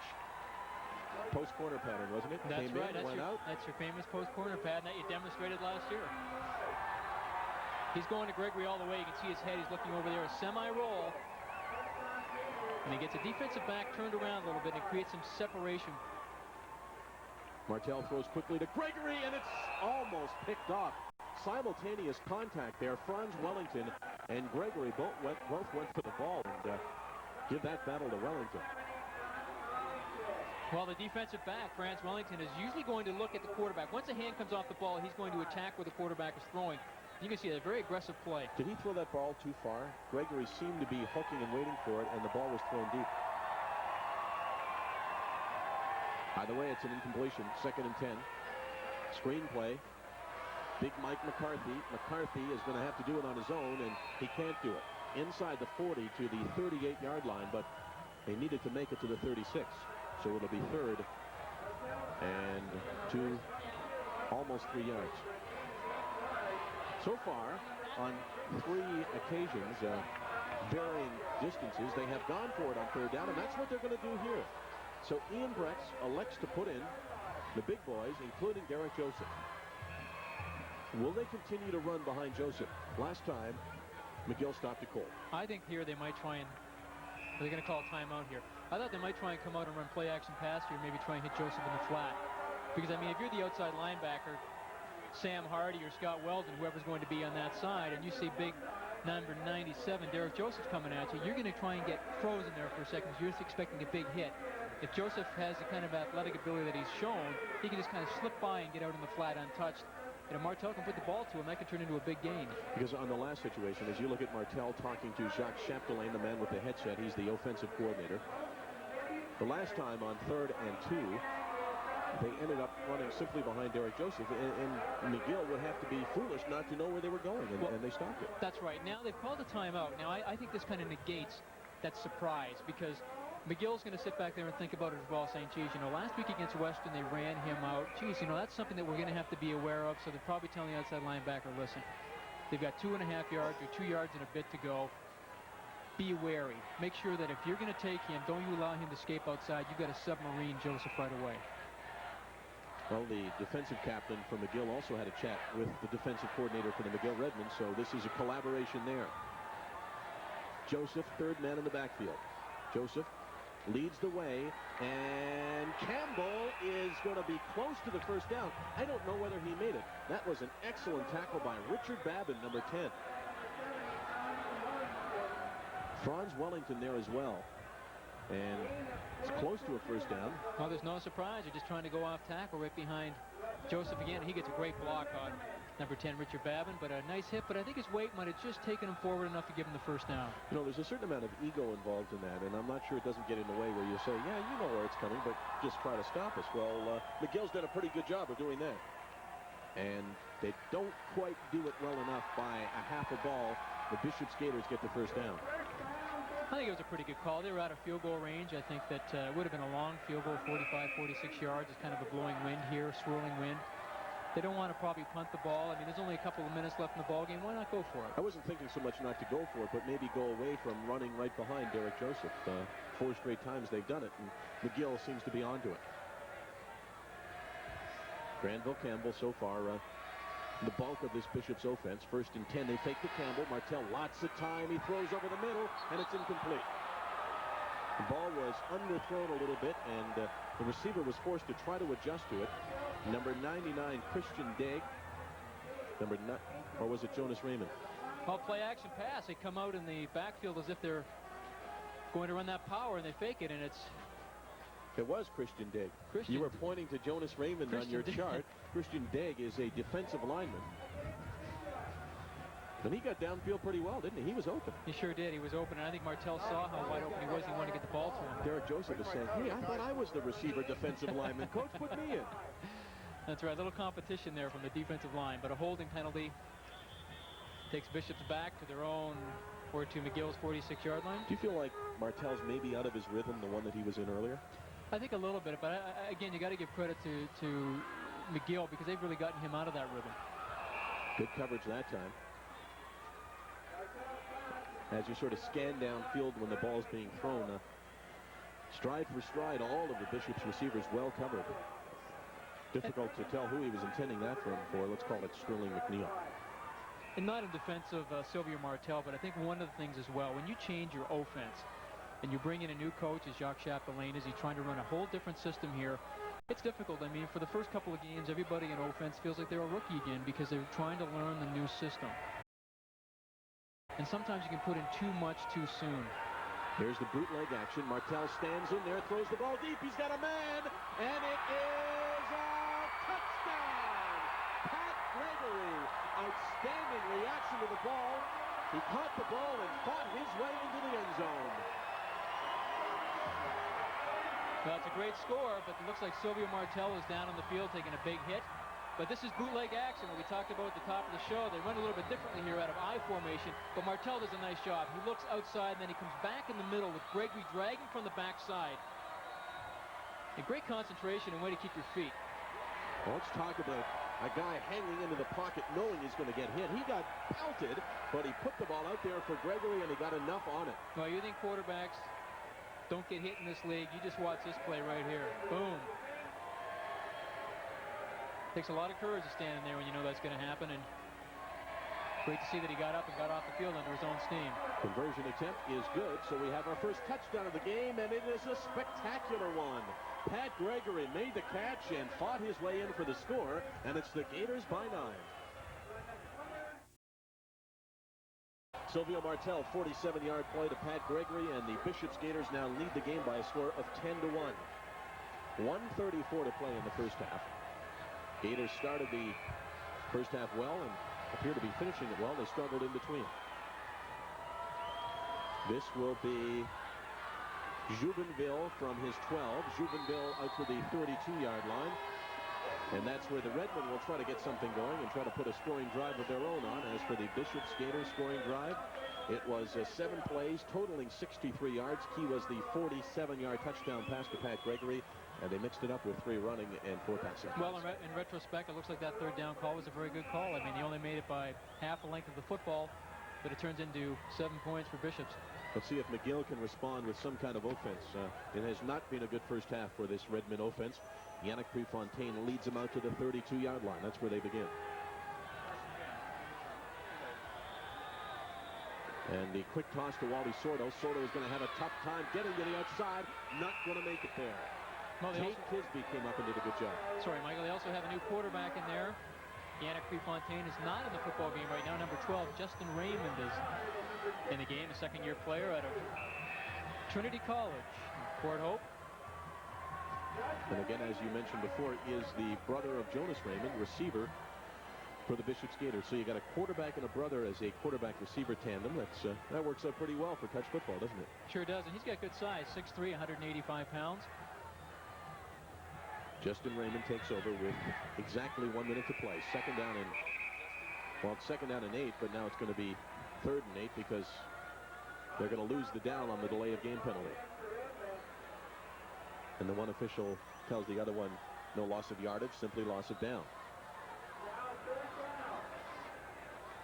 And I don't think the McGill offense knows it quite yet. Raymond does, and he's already off the field. And now here come the rest. So the Redmen will be forced to punt it away. The clock will stop. The Gators will get the ball back probably around their 40-yard line with plenty of time left. So Charlie Bailey's team in a little bit of trouble right now, trailing at 10-1. Well, in CIU football, Michael, in the last 3 minutes of the half or the game, a delay of game penalty is automatic loss of down. Certainly not what Bailey wanted. He wanted his team to hurry up, not slow down. And when you get called for a delay of game when you hurry up is the idea. Here's Gregory, waiting for it to bounce to his liking. 42-yard line out to the 48-yard line, and that's where the Gators have the ball with 40 seconds to play. 40 seconds to play? Clock's at 59 when he kicked it. Hang time, 15 seconds on that punt. Sign him up. Either way, the Gators do have the opportunity. Well, I guess we're not sure what that number on the right is.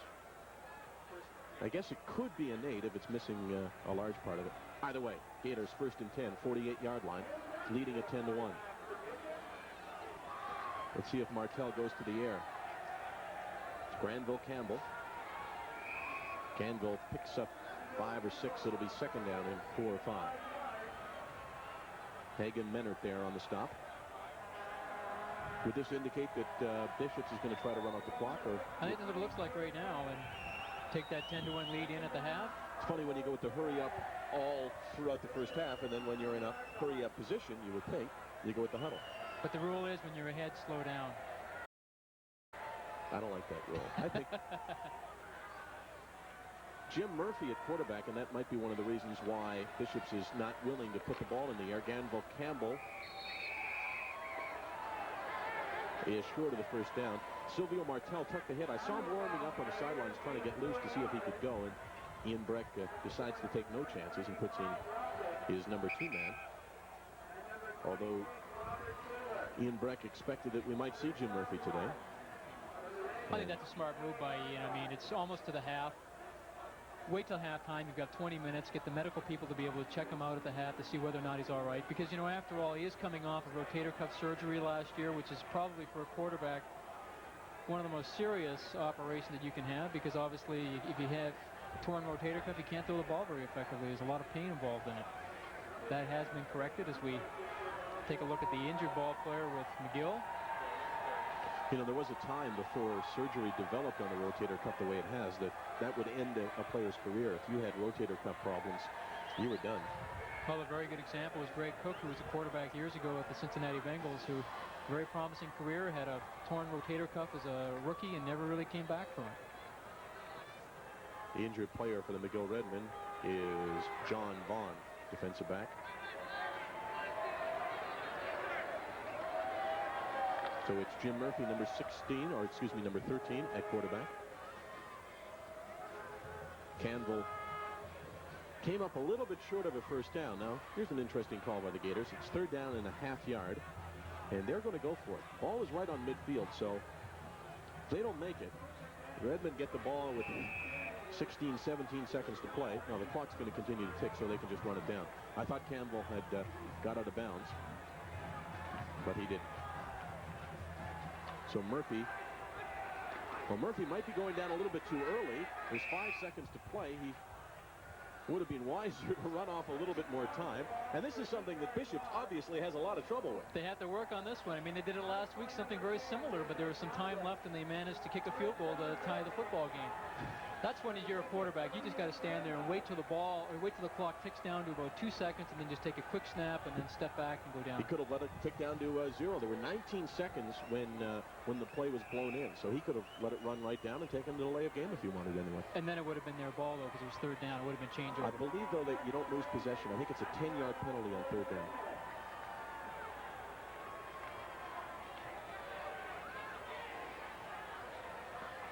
Either way, the Redmen get one last opportunity. Bishop is playing this one like it's a punt. They've got 4 guys on their own 20-yard line. There's a pass over the middle, and a very concerned receiver, Masadi, did not want to go up for that ball. Christian Masadi was having nothing to do with it. He saw J.F. Gagnon there, and Gagnon didn't end up hitting him. But watch Masadi here. I mean, this ball was within his reach, I think. He just...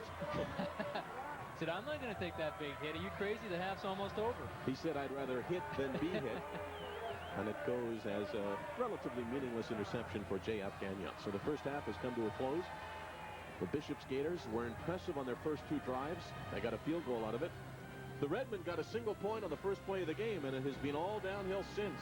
Just 1 still for the Redmen. The Gators lead 10-1. We'll return to Molson Stadium in just a few minutes.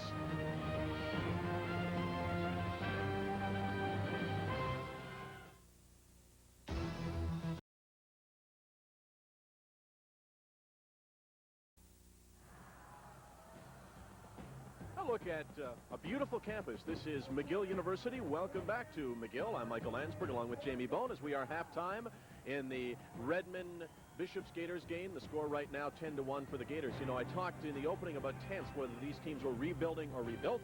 Well, the question with tents now is weather. Where has the nice weather gone? It is in the past. It is rainy and a little bit snowy here. The first snow of the year in Montreal, and we're very proud to say that we're a part of the snowy conditions. So it has turned cold and blustery here in Montreal. Meech Lake is obviously a tremendous issue here in Montreal and the constitutional rights of people in Quebec. And we wondered how much of an effect Meech Lake and the uncertainty there would have on the football program and how easy it is to recruit players to play in the city of Montreal and attend McGill University. Michael Raylan reports on exactly that subject. McGill enjoys a prestigious reputation as one of the most difficult universities in North America to get into. However, when Charlie Bailey, head coach of the McGill football program, went out recruiting for this year's crop of players, he had a hard time. It turns out that the fallout over the constitutional debate that waged in early June deterred a lot of students from wanting to come to McGill. You have to remember that Meech Lake decision was made on the 23rd of June. And that's just a week after most of the students get their answer from other universities as to whether they're accepted or not. And McGill's standards are very high, and then we have a tough time getting the right people here and getting them interested in McGill. And once we have them interested, when you have interference from something you have no control over, like Meech Lake, it makes it much more difficult. McGill, in fact, attempted recruiting as many as 950 players. That's the most that the university has ever tried to persuade to play for the Redmen. And yet, only 34 of those 950 ended up coming to McGill. Those that did come to play say that they were less intimidated by the constitutional debate than were their parents. It bothered my father more so than me because he was worried with the failure of Meech and well, the more talk about Quebec separation, that something, well, in being in Montreal with a great French population, he figured that there might be some trouble. But to me, it didn't really bother me that much. My parents, for one, were very concerned about me coming into Quebec, especially when they were thinking about separating from the rest of the country. They thought there'd be a lot of turmoil and that I could be in danger when I'm here at McGill. Competition for football talent, even at the college level, can be pretty intense.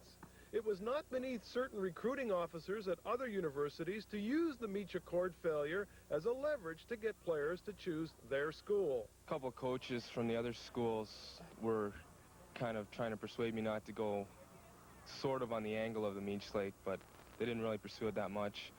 And but once it fell through, I talked it over with my parents, and we figured out that 4 years from now, when I'm going to graduate, McGill will still be around. It's not going to collapse because Meech Lake fell through. McGill, in its wisdom, decided to use a perceived negative as a positive. When trying to get young recruits to play here, they emphasized the dynamics of living in a city like Montreal, where they could get a good education as well as being in a better position to appreciate and understand another culture. This is an opportunity for the young fellows to see what's really happening. The media sometimes exaggerates, makes things sound like they're a lot worse than they really are. And I think that certainly on our team we have a mix of francophones and anglophones, and they get to know each other, they get to understand their both sides a little bit more effectively. And I think that to me it's a great experience for a young guy to go to school here in Montreal. Most of the Redmond freshman class, though, say that they came to McGill to play football and were never worried by the so-called political risks of playing in this city. Well, it's different. Not much of a language barrier. You can get by very well with English. I myself speak French, so it's not a problem for me. I live in Montreal. It's one of the most European cities in North America, and I think it enhances the whole university experience instead of being in an all-English speaking town of like Kingston or Toronto or whatever. So it seems like there's a good feeling here about the university football program, but it could be that recruiting is more difficult for this school, and I think you'd have to say that the jury is still out. This was a fine team throughout 1985, 1986, 87, but they've been rebuilding, and if you base it on the first half, the rebuilding process continues because they trail it by a score of 10-1.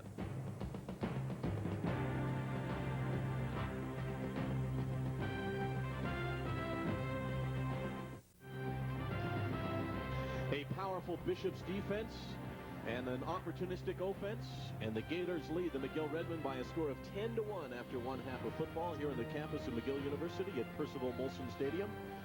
The Redmen maybe not as far along on their rebuilding program as they would have hoped, but we won't make any conclusions after just one half of play. Halftime statistics look like this, and they should favor the Bishop's Gators. 8 first downs to 7. 14 yards rushing for the Redmen, I think, is key. Look at the yards passing, 206 for the Gators.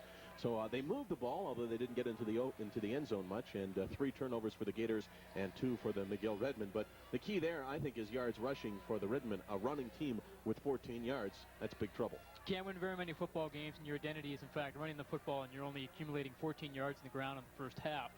On the other hand, if we take a look at 206 yards passing for Silvio Martel and the Bishop Gators, close to 100 yards of that came in the first 2 drives that Bishops had when they decided to go with no offense, no huddle on their offense.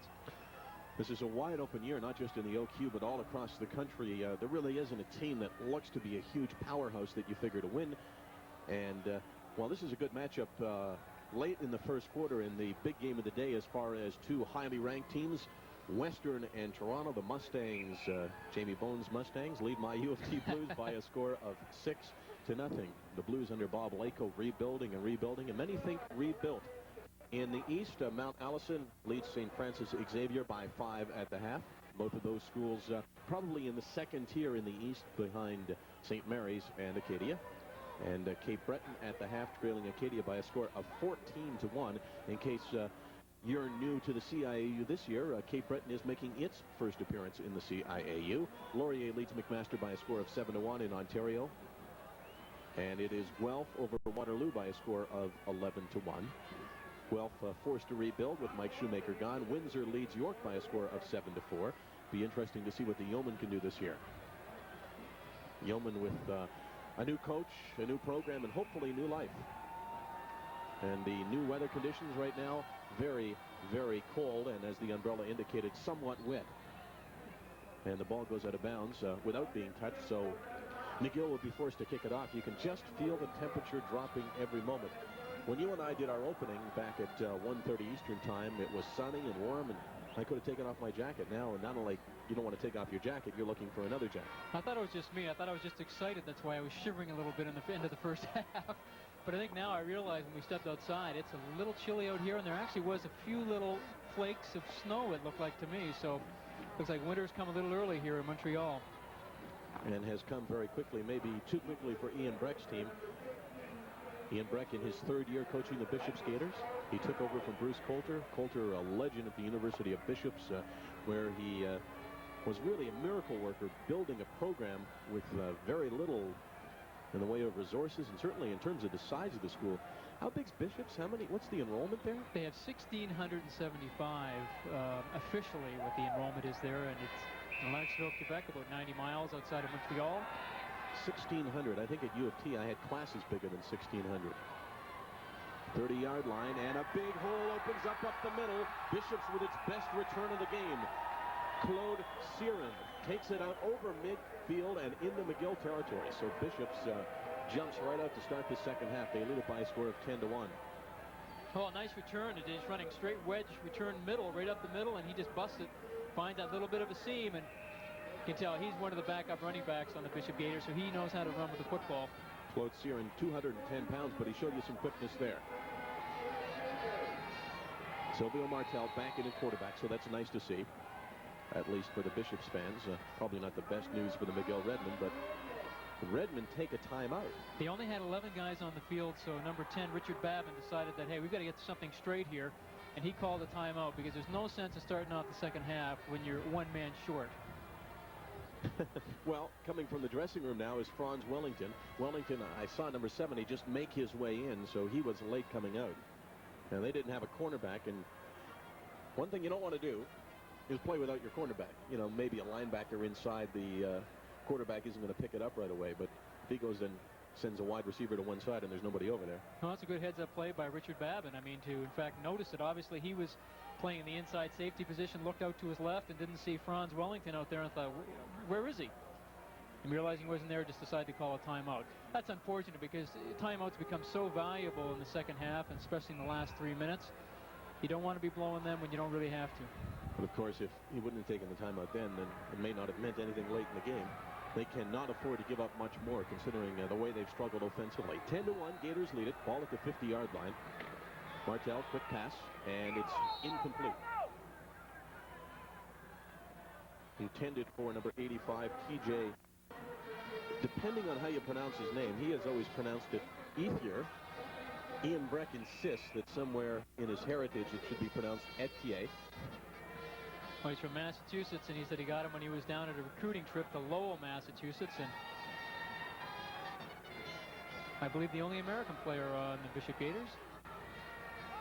Rain continues to fall. It's getting darker and darker. Silvio Martel, lots of time, steps up and throws it just out of the reach of TJ Ether. We may as well call him what he wants to be called. I think the guy's entitled to tell you how to pronounce his name. And it's incomplete, so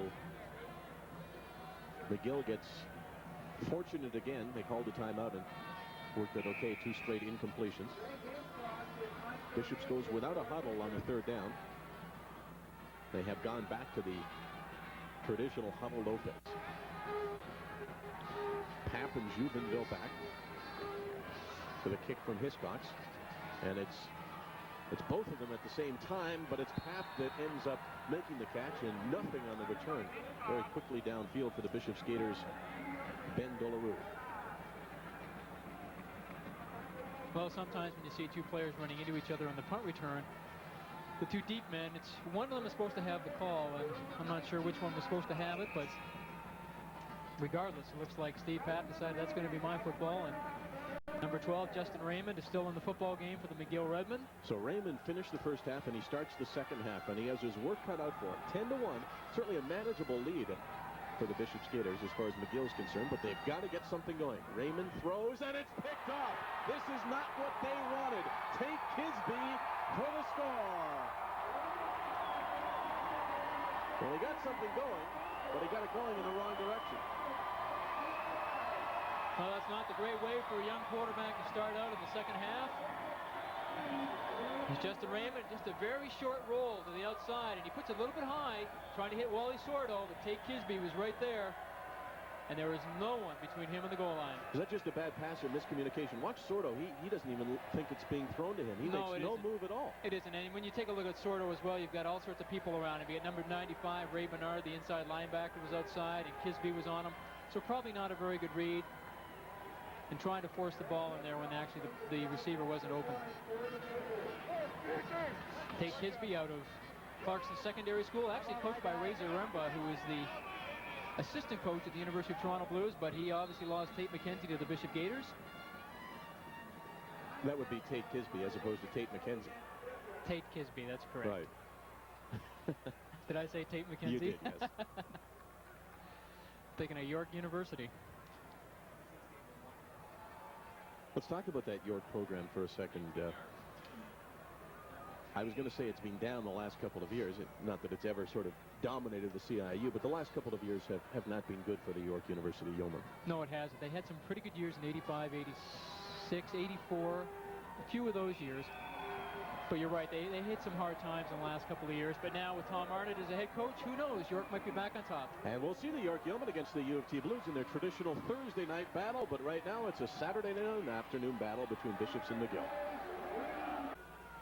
Not a good start to the second half for the McGill Redmen. They trailed at 10-0 or 10-1, and then that interception made it 17-1. And let's see if they can finally get some field position. Pap would like to let this one go out of bounds, and it does. Field position has not been on their side. The game started pretty well for McGill. They got a single on the opening kickoff, but then Bishops got the ball, drove it downfield, got a field goal out of it.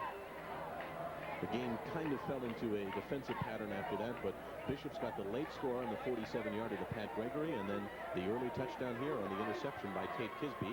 And you're watching Murphy continuing to warm up, so we might see Jim Murphy. That's tough when you're Justin Raymond, number 12, the quarterback that came in at the end of the first half. His first pass that he threw in the first half was intercepted, and his first pass that he threw in the second half was intercepted. And doesn't do a lot to help your confidence, but I see Charlie Bailey. Looks like he's going to put him back in the football game, and hopefully he can try and get some things going and generate some confidence in himself. Good kickoff by Hiscox. His best forces Pap back to his 14-yard line. It's return left, and Pap does a nice job bringing it out to the 37-yard line. That's where McGill will begin. In fairness to Justin Raymond, the interception that he threw at the end of the first half was simply no time left on the clock, go back and throw it. That's right. It was desperation, and it's just if something can happen here, something can happen. And actually, Christian Masadi didn't really help his case in that one, where he never even tipped the ball away or made an effort. I guess he thought it was just too far over his head. He didn't have a chance for it, but you got to try and put the hand up every now and then and play defensive back when you're a receiver to make sure the other team does not get the football.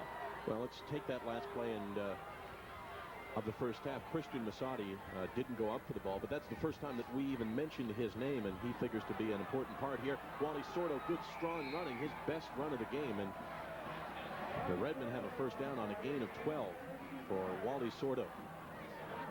But Masadi did not have any passes thrown his way. He has a brother, Jason, in his first year at the McGill program, and of course a brother, Paul, in his third year, I believe, with the Toronto Argonauts. Number 88 for the Argonauts. An outstanding receiver at Acadia University. Actually had a tryout with the Green Bay Packers. Or was it Washington Redskins? Yes. The NFL. Hung around there for a while. Got injured in training camp. The Argonauts were happy when he was released because he's played really well. And a reminder to stay tuned immediately following the game for the TSN Turning Point, brought to you by Firestone.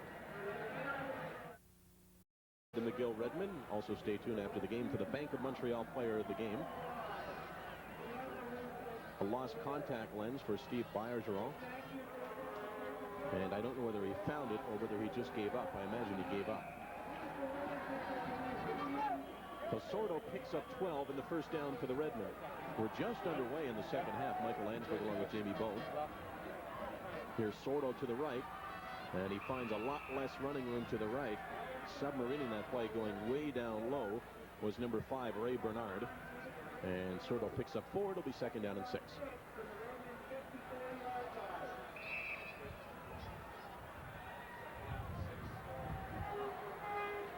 Justin Raymond continues at quarterback.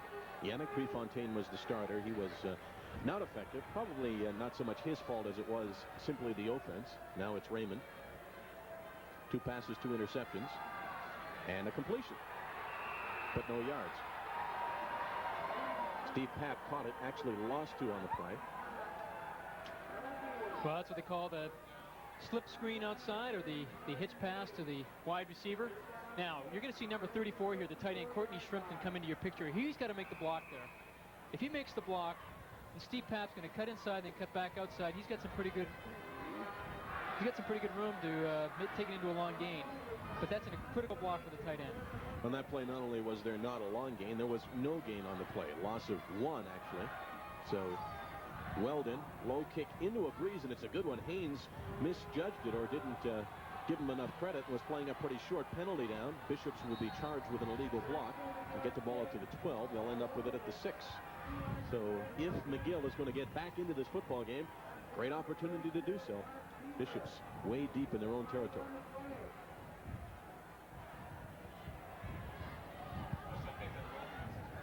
We were talking about the York Yeomen and their chances and the rebuilding job there. Let's scan the entire country. Who would you rate as the preseason favorite to win the Vanier Cup? I would think Saskatchewan. Just even now, not even preseason, I think you'd have to take a look at who they had back and how they've been playing the last few games. They beat Alberta pretty convincingly in their first league game, and also Calgary last weekend. But I think one of the big blows to them is that they've lost Dan Farthing. He hurt his shoulder last year. He seems to be hurt again this year. They say he's out indefinitely. A major blow to the Saskatchewan Huskies if, in fact, one of the great players in the CIU is out for the season. Let's hope that's not the case, and I'm sure Brian Towers, the head coach of Saskatchewan, is also hoping that's not the case. You have to be impressed with a Saskatchewan team that can do a good job shutting down the Calgary offense last week. Calgary with what I thought was the best offense in the country, J.P. Escuerdo and Bob Torrance, but Saskatchewan did a good job to stop them, and they are 2-0 right now. These teams have no record. This is the first game in the East, starting 2 weeks behind the West. Granville Campbell, huge hole up the middle. Campbell, lots and lots of running room. He wasn't touched until he had picked up the first down. He looks like a smaller version of Keith Kelly, who was the great running back and All-Canadian last year, is now with the Hamilton Tiger Cats. That hole just opens wide open, I should say. I love his change of direction, though. He was going straight down the field, and then whoops, all of a sudden he's cutting left almost 90 degrees. He is a good-looking cutback runner. Hasn't had the kind of running room that he did last week against the Western Mustangs. 13 carries for 60 yards. Well, that's a critical thing when you look for in a running back, because you have lateral movement, lateral mobility. Anybody can run straight ahead, up and down, but he can change directions on a dime. 1st and 10, Bishop's Gators, 26-yard line. Canville. No chance to change directions there. Big penetration almost immediately by Hagan Menard, who disrupted that play enough that Campbell picks up nothing. It'll be 2nd down and 10. 10:45 to play in the 3rd quarter. This is homecoming game between the McGill Redmen and the Bishop's Gators. Also the kickoff to the OQ season. And also our first chance to see how well these two teams have rebuilt. Silvio Martel, big rush. Martel down in the backfield. Graham Webb beat his man quickly off the ball, and Webb from his nose tackle position picks up the sack. Well, that was a great play, actually, by number 30, Perry Douglas, in the secondary. I saw Martel. He was looking. They were trying to take Hart deep on him because he was playing very close to him at the line of scrimmage. But he was on him like a blanket, and therefore, excuse me, not Martel, but the backup quarterback, Jim Murphy. But he was looking outside, and Perry Douglas did a nice job on Hart, and therefore there's no one to throw to. Greg Hiscott stands inside his 5. So if McGill is going to challenge, this is a great time to do it. Hiscott's nice high kick forcing Papp to his 53. And Papp's return is only 7. Well covered by the Bishop's Gators, but the Redmen have the ball and have field position, and they haven't had those things very often.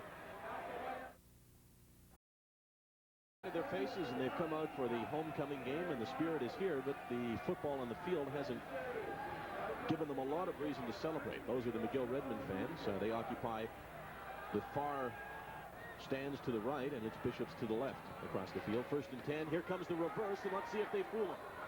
No, it is shut down very well by Stamper. Stamper didn't make the tackle on Christian Masadi, but he was able to trip him up and prevent anything more of a gain than 6. Well, trying to run a little bit of a gadget here, and Raymond comes out and just flips the ball to Masadi, but Stanford does a very nice job here in the secondary. You can't quite see him in your picture yet, but you see him right there, 29. He just came up and actually forced him back inside, almost made the tackle. Or he did make the tackle. Actually, you get credit for it. He almost made the tackle right where he was. That's right. As it was a gain of 6. Here comes Sordo. Sordo's got a first down. Penalty comes down. Good hard running by Sordo there. Probably the best that we've seen from him. He seemed to relish the collision, but let's see what the call is. It was thrown at a time that you would think probably holding.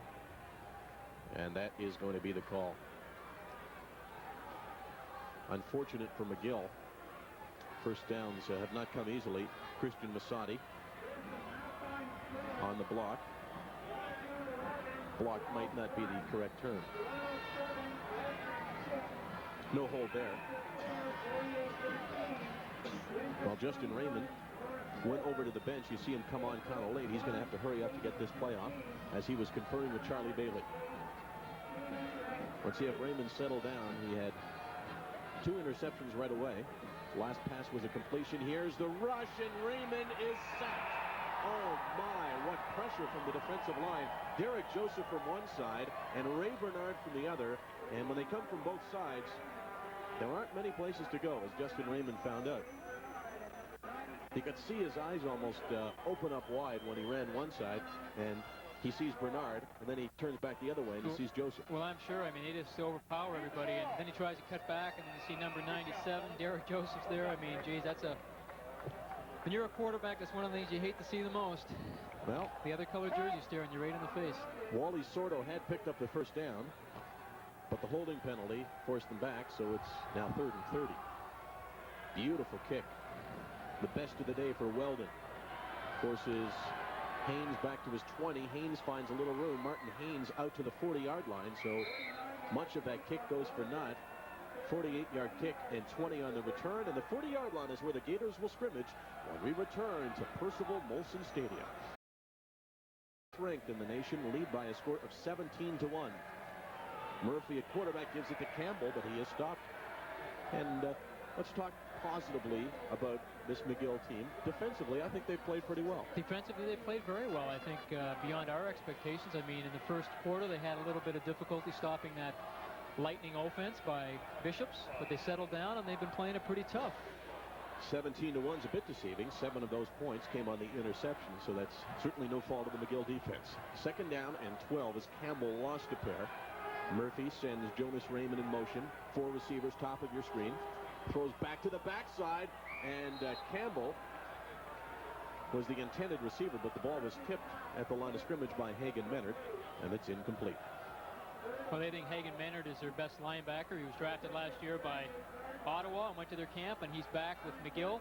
But great pressure. They're actually trying to load all the receivers on the left-hand side, and it's like Granville Campbell out to the right, thinking all the movement over to the left would push all the defensive players over there or pull them all over, and nice job by the McGill linebackers. High snap, pinned down by Hiscox. It's a short kick. Pap fields it at his 46, and Europe is the first man down, and he does a good job covering it. I thought we might see a no-yard spell, but referee gave Bishops the benefit of the doubt. And if McGill could just find a little bit of offense, they could make this game interesting. It's only 17-1, but a little bit of offense has been unobtainable so far. Well, you've said it. You can only keep your defense on the field for so long. And did I say that? Which? That you can only keep your defense on the field for so long? No, but I'm agreeing, because I'm saying you can only keep them on for so long because they just get tired. And I think that with the type of offense that Bishops keep running. Big rush on Raymond, slapped away with some vengeance into the ground by Kent Rao, and it's incomplete. Watch Rao. He could have almost intercepted this one. He's coming right through here untouched. And Raymond he didn't throw it real hard, you know. No, but you can see because he's actually going backwards. I mean, it's very difficult to get any kind of velocity on the football when all your body weight is going back when he wants to try and throw the ball down the field. Almost looked like a volleyball player spiking one over the net. 2nd and 10. Sordo remains in the backfield. Now he moves to the right. Only one receiver to the left. It's Bayer-Giron, and Bayer-Giron cannot short hop it. Penalty in the backfield. It'll be holding against the McGill Redmen again. Bishops will refuse it, and they're going to get the ball back.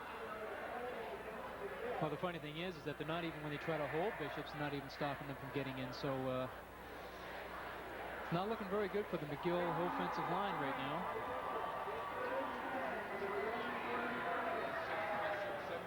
Bishop's very, very strong in the front seven. Now we're going to see the hole right there. We talked about that last week where he gets the line and grabs the back of the sweater. That's holding, folks. No doubt about that one. But it's not effective holding.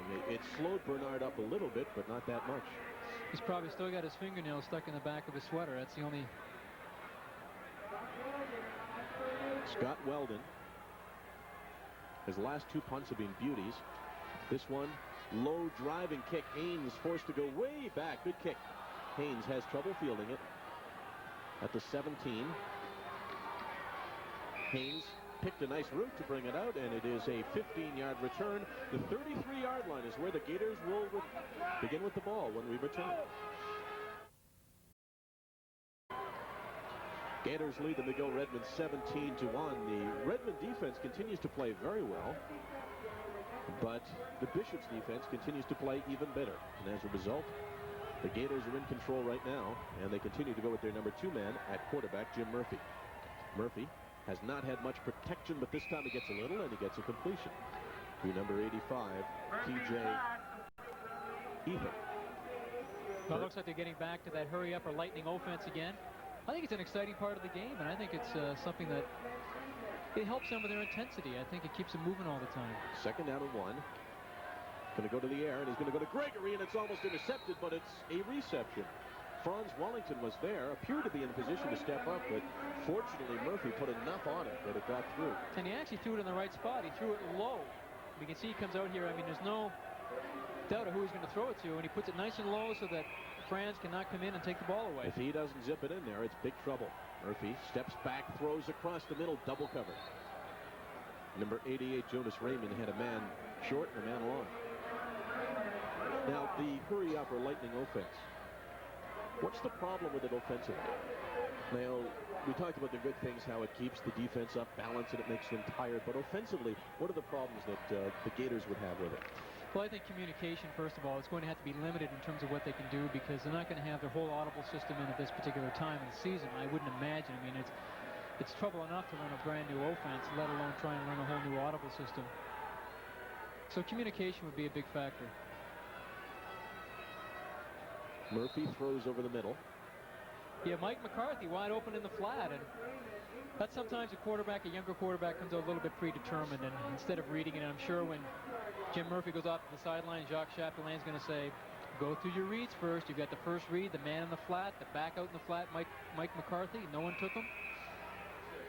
We'll see number 22. You can see that he's going to go right out, and actually no one's going to pick him up. He's going to go out there free, and it looks like the quarterback should be looking there right away, but he comes back predetermined. You can just see him at the top of your screen. He was wide open. He was wide open. Nothing but sidelines in front. Bishops punts it away. And a couple of tackles were broken, but still Jean-Benoit Joubinville gets nothing on the return, and now a late penalty comes down. You're watching the Bishops Gators and the McGill Redmen on TSN, and across the country there's other interesting football taking place. Look at the U of T Blues. They lead the Western Mustangs, the defending Vanier Cup champions, 7-6 at the half, right in London. Well, a lot of people think this might be the OUAA championship game, the first game of the season, really, because it might be Toronto and Western, and that's not really that much of a surprise. Toronto has been improving the past number of years. They made it to the Yates Cup final last year. Who knows? It's a toss-up this year. Laurier leads McMaster 13-4. The Mustangs, of course, defending champions, having beaten a good Saskatchewan team soundly in the Vanier Cup, and they've lost a few players to graduation, but still basically the same team is back. Here's Bayard-Giron making the catch and breaking the tackle of Europe and picking up a first down. So Bayard-Giron does very well to get the first down. He's been the most effective weapon for McGill today, and it's just a short little quick out. Does a nice job of keeping his feet here, making sure he gets the first down before he gets forced out of bounds by number 92, Eric Edwards. I'm impressed with the play up by Bayard-Giron. He looks like a receiver. He's smooth and he's quick and he's got good hands, and he's at the bottom of your screen right now. Justin Raymond continuing to go at quarterback, and he throws to Bayard-Giron, who makes the catch and picks up close to a first down. Bit of a late hit there. Bayard-Giron certainly thinks so. But I think he's been a bit hampered by those around him, Bayard-Giron. The offense hasn't worked particularly well. The quarterbacks have had trouble getting him the ball. Well, this is the best way to stymie a heavy pass rush that he's been getting. Just take the three-step drop, and that allows your offensive linemen to be aggressive. So they go out and they try and cut people as opposed to pass protecting, and they try and knock all the defensive linemen down so the quarterback has a pretty clear view downfield because he's only taking a 2 or 3 step drop back. Bayer-Giron, bottom of your screen, number 24. It's 2nd down and 1, and Zinga, huge pile up in front of him. There were bodies all over the place. I think he might have got enough for the first down. He had to make it to the 53 and a half, and well, maybe he's a bit short.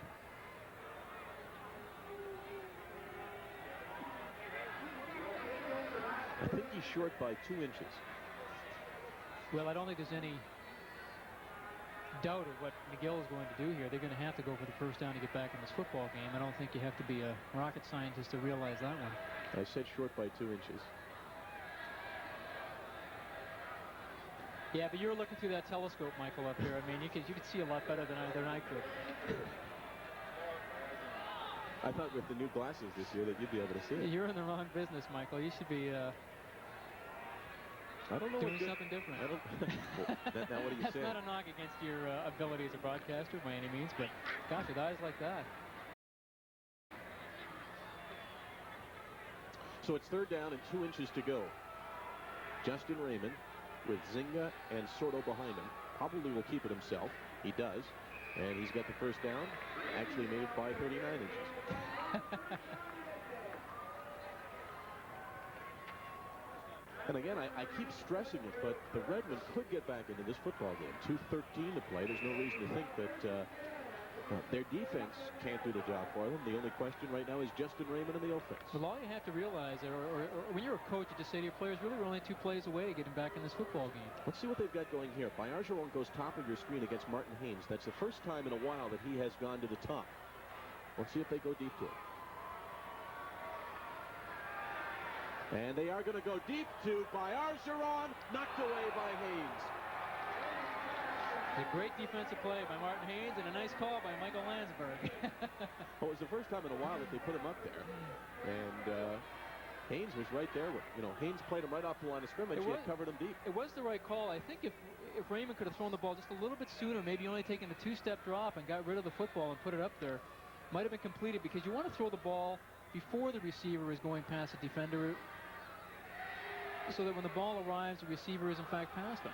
You don't want to throw after he's by him, because then the ball's in the air too long and the defender has a chance to catch up to it. Bayer-Giron this time stops, and it goes to Courtney Shrimpton. Shrimpton breaks the tackle. Look at the man coming downfield and making the tackle. Kent Rao, from his linebacker position, came down flying.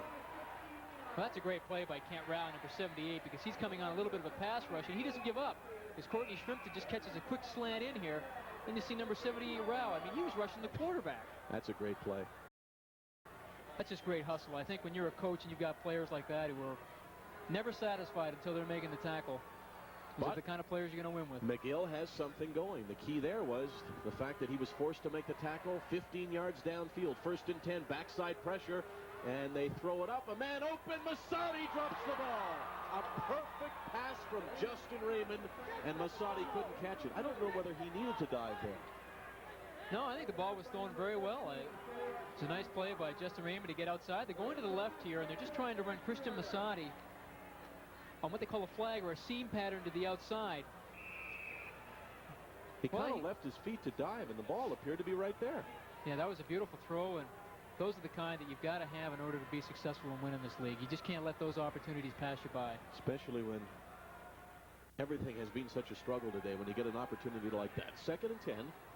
Bayer-Giron goes top of your screen.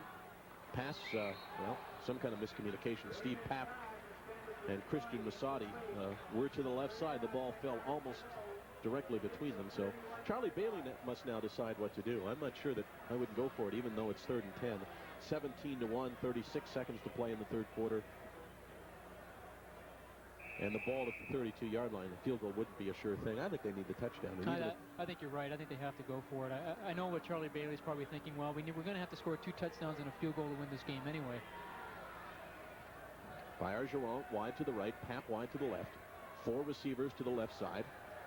Here comes Joseph from the backside. Look out! And Joseph is there.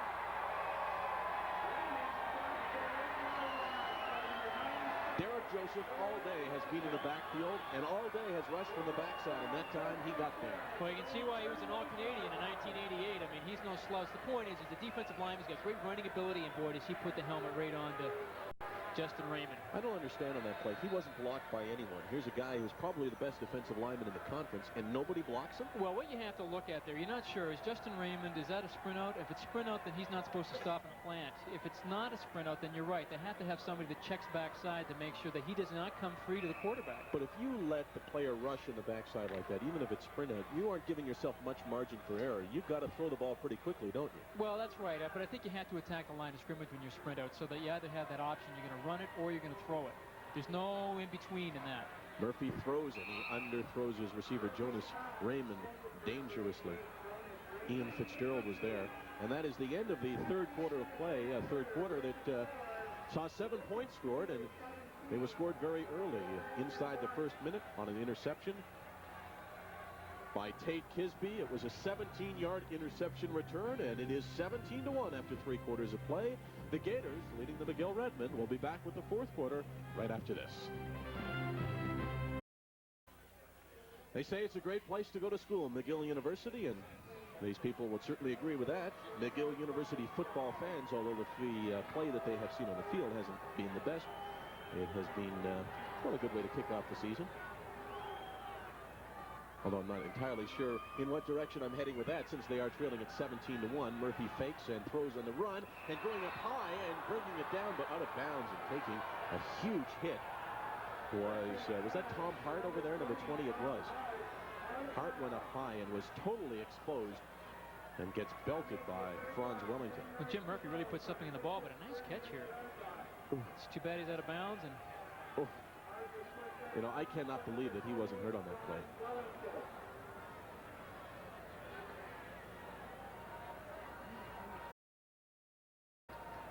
He went down, and there's a trough, actually, which is there for drainage that seemed to land in with his shoulder, but fortunately he's up and ready to go.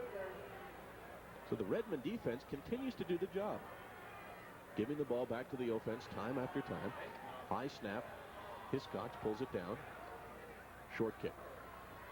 Papp at his 45. Papp with some running room. Papp very close to breaking that one, but still good field position for the Redmen to begin. Well, let's see who's at quarterback. It's going to be Justin Raymond continuing. Well, Steve Papp's got the quick feet, and, you know, he's doing the smart thing here. He's just taking that ball. Instead of running to the perimeter, he's just trying to take it right up the field, trying to get as much as he possibly can. And that's when you break those. You never really break them when you try and run outside, unless the big wall is set up for you. Unless you've got great speed as well, right? I mean, superior speed to outrun everybody. Papp, top of your screen, is wide to the left. Here's Wally Sordo. Sordo using those strong legs to break one tackle, but then a good tackle by Con Europe. And the gain is 6. It'll be second down and 4. You're going to get a good look here at why it's so important when you have wide receivers, and receivers have got to go downfield and start throwing blocks on some people. And we see some attempts here. But, I mean, the man who ends up making the tackle here, number 1, Europe, is a corner. And actually, he should be taken out by the wide receiver. He should be occupying him somehow. And, I mean, if, all you need is to screen him, and that just kicks Sordo outside and turns into a big game. Bergeron goes wide to the left. They like to throw to him on second and short, and that's what they're going to do. And Bergeron can't bring this one down. Did that go through his hands? Tough to tell whether it was too high or not. I think it might have been a little bit too high, but let's see. Is this a catchable ball or not? I think it went through his hands. Let's see. No, it was too far. And I think he pulled the ball away because he probably realized there was no chance of him making the reception. Even if he did make the reception, he's going to be about 3 or 4 yards out of bounds. So he's getting ready for the big hit. From one of his teammates at the sidelines, I think Scott Weldon has been the strength of this McGill team. This is an outstanding kick. Haynes back to his 2. Haynes works very hard to make it up to the 7-yard line. So the Redmen are still alive. They trail at 17-1, but the Gators have the ball at their 7-yard line. And hasn't this been the story of the second half? Poor field position for the Bishop's Gators.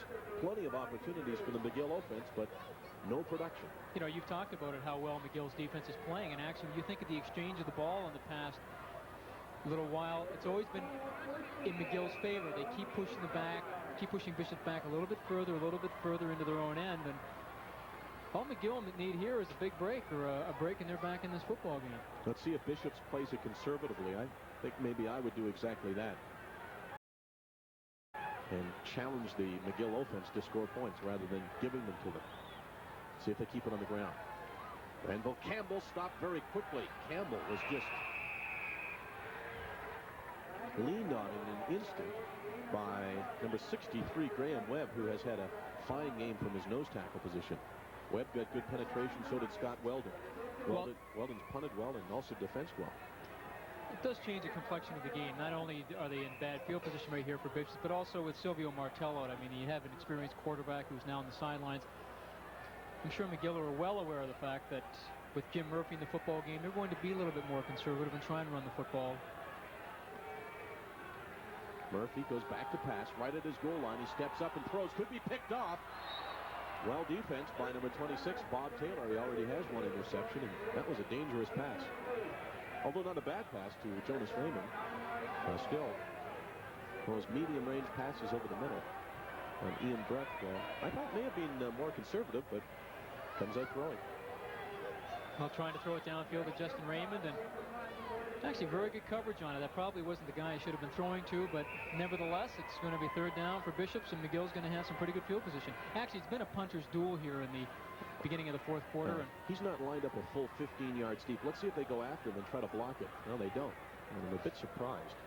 Pap, 30-yard line, short kick. Pap slips and falls, but still, 29-yard line is where the Redmen continue to inch forward, largely on specialty teams. They need some offense. We'll find out if they've got it. Key point of the game, 11:38 to play in the football game. Bishops lead 17-1, but the Redmen have field position. 29-yard line is where they begin. Not much has worked. What do you go with? I think you get Raymond outside. I think get him outside and actually run with the ball a little bit. I mean, they're getting a lot of pressure on him when he's dropping straight back, and they're pursuing him from the backside. Get out and take off with it once in a while and see how they react then. Raymond over the middle for Masadi. Masadi has it down to the 6-yard line. And finally, they hook up with Christian Masadi. This is an excellent play by Raymond. Watch his head. He looks to the left here initially, like he's going to throw left, and then he comes back to Masadi, coming back across the middle. And I mean, that's a pinpoint pass because the coverage was excellent. Strong arm, too, just a little flick of the wrist, and he's there. So 1st and 10 for McGill. Their best opportunity today, really their only opportunity. 6-yard line. Bergeron wide to the right. 4 receivers to the left. Sordo up the middle. Sordo in for the score, but a penalty comes down. I believe somebody was offside. Let's see where the call goes. It is going to be against the McGill Redmen. Illegal procedure. Boy, you've got to be disciplined when you get down on the goal line. And now that's got to be a real heartbreaker for McGill. And you're looking at a touchdown. Now you're looking again at 1st and 10. Or 1st, excuse me, and 11. 1st and goal from the 11. And Charlie Bailey's team had a great line search. They just blew Bishops off the ball. And you know, as a coach, you can always accept getting overpowered or physically beaten, but you cannot accept mental mistakes or mental errors. So it's 1st down and goal from the 11-yard line. Sordo is the only back in the backfield. Raymond throws quickly. Bergeron dives for it, but it's incomplete. And even if he would have caught it, he was still well short of the end zone at the 5-yard line. Well, you think they're trying to set up Martin Haynes out here, maybe just go a little bit of a hook and go. They really haven't run it against him all day. But Martin Haynes is a pretty experienced player. He's been around for 4 years. He's not all that tall, 5'9", but he's plays with his head, and he's probably seen it all. Haynes and Bergeron, that matchup is at the bottom of your screen. Justin Raymond with the 2 interceptions. He wants 1 touchdown to go with it, and that's what McGill needs right now. He throws over the middle. Courtney Shrimpton could not make the catch, and he pounds the ground with good reason. That was a fine pass by Raymond. Well, Justin Raymond has really settled down here, and he put the ball on the money as they bring Courtney Shrimpton, number 34, coming across the middle. And you'll see it actually how the receiver sees it, or how Bergeron would see it. It was a good pass. Creates 3rd down situation. You got to hold on to it. 3rd down and goal from the 11-yard line. 10:05 to play in the football game. The Redmen trailing it by 16. Charlie Bailey elects to go for it. No surprise. Bergeron this time comes wide to the left. Shrimpton's there as well. 3 receivers right, 3 left. They come back to the left, and there's Bergeron, knocked away by Tom Europe. Outstanding defensive play. An excellent play, an excellent technique by number 1, Tom Europe. I mean, that is excellent. Would you say that was excellent? Oh. Europe showed great closing speed here. It was a nice ball to be thrown in, but watch Europe. Now watch him come with his left hand in front to knock the ball away. I mean, that's how you play defense. That's excellent. Beautiful play. Bergeron broke open on the break, but pass seemed to hang up for a little time, giving Europe a second opportunity to get there. And as you say, Jim, he showed great technique to slap it away and not get called for interference. A lot of guys would have used the other arm to maybe gain some leverage. He didn't need it. And look at the Gators. They come out throwing. Tom Hart, the intended receiver. So, well, Bishop's is not going to be conservative. I mean, anytime you're down, back up to your own goal line, and you've got a quarterback that doesn't really have a great deal of experience in Jim Murphy, and they're deciding to throw the ball down the field and down the middle as well. Ian Breck is certainly giving us a show, if nothing else. He could sit on the lead probably and win it, knowing that McGill's offense would be hard-pressed to score 17 points on their own. Murphy, great protection. All kinds of time over the middle. It's a completion and a first down. Well, I'm surprised there because McGill is not getting any pass rush whatsoever. Number 73, Jeff Chalice. I'm not sure if he was looking for something. He was screen responsibility, but I mean, he absolutely had no pass rush in that play. And you can't give any quarterback a lot of time to throw the football, or he's going to pick you apart. I mean, McGill's defense has been playing so well because they've been getting a lot of pressure on the quarterback. They've been forcing them to do some things that they didn't really want to do and putting them in situations that Bishops didn't really want to be in. Pat Gregory's 6 catches, 5 of them were in the first half, including a beautiful 47-yarder from Silvio Martel. On that play, the Gators might have won the football game, putting them up by a score of 10-1 at the time. But they also lost Silvio Martel. Now, we don't think that it's a serious injury. We think more than anything it's simply letting Jim Murphy play. Pat Gregory's down, and we'll be back to Percival Molson Stadium with more right after this. Little hobble for Pat Gregory as he comes off the field, but he appears to be okay. 17-1, the Gators lead the McGill Redmen. Michael Landsberg along with Jamie Bone. CIAU football will have a game for you every Saturday afternoon throughout the fall, leading right up to the big Saturday afternoon in the Vanier Cup. Holding will be the call. Completion goes to number 88, Jonas Raymond. And let's see if he has the first down, because if he doesn't, McGill could decline the penalty. He's about a half yard short of the first down, which means that McGill will probably be forced to take the penalty and give him a 2nd and 20.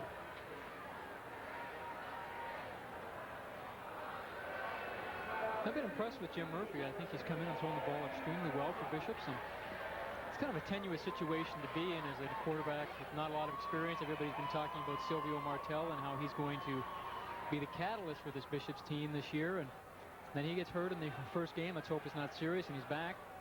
But Jim Murphy stepped in and done a very nice job. And Ian Breck is getting a good look at what he can do. He has given him full rein to pass the ball if he's got the time to do it. He doesn't here, and he wisely tucked the ball away because the rush was coming. Graham Webb was there, so was number 58, Kent Friedman, and he did I think a smart thing with his 16-point lead to not leave the ball exposed for too long. Well, you can see McGill this time. They're not laying back at all. You can see Jeff Chalice, number 73, getting outside and gets a little help from some of the linebackers.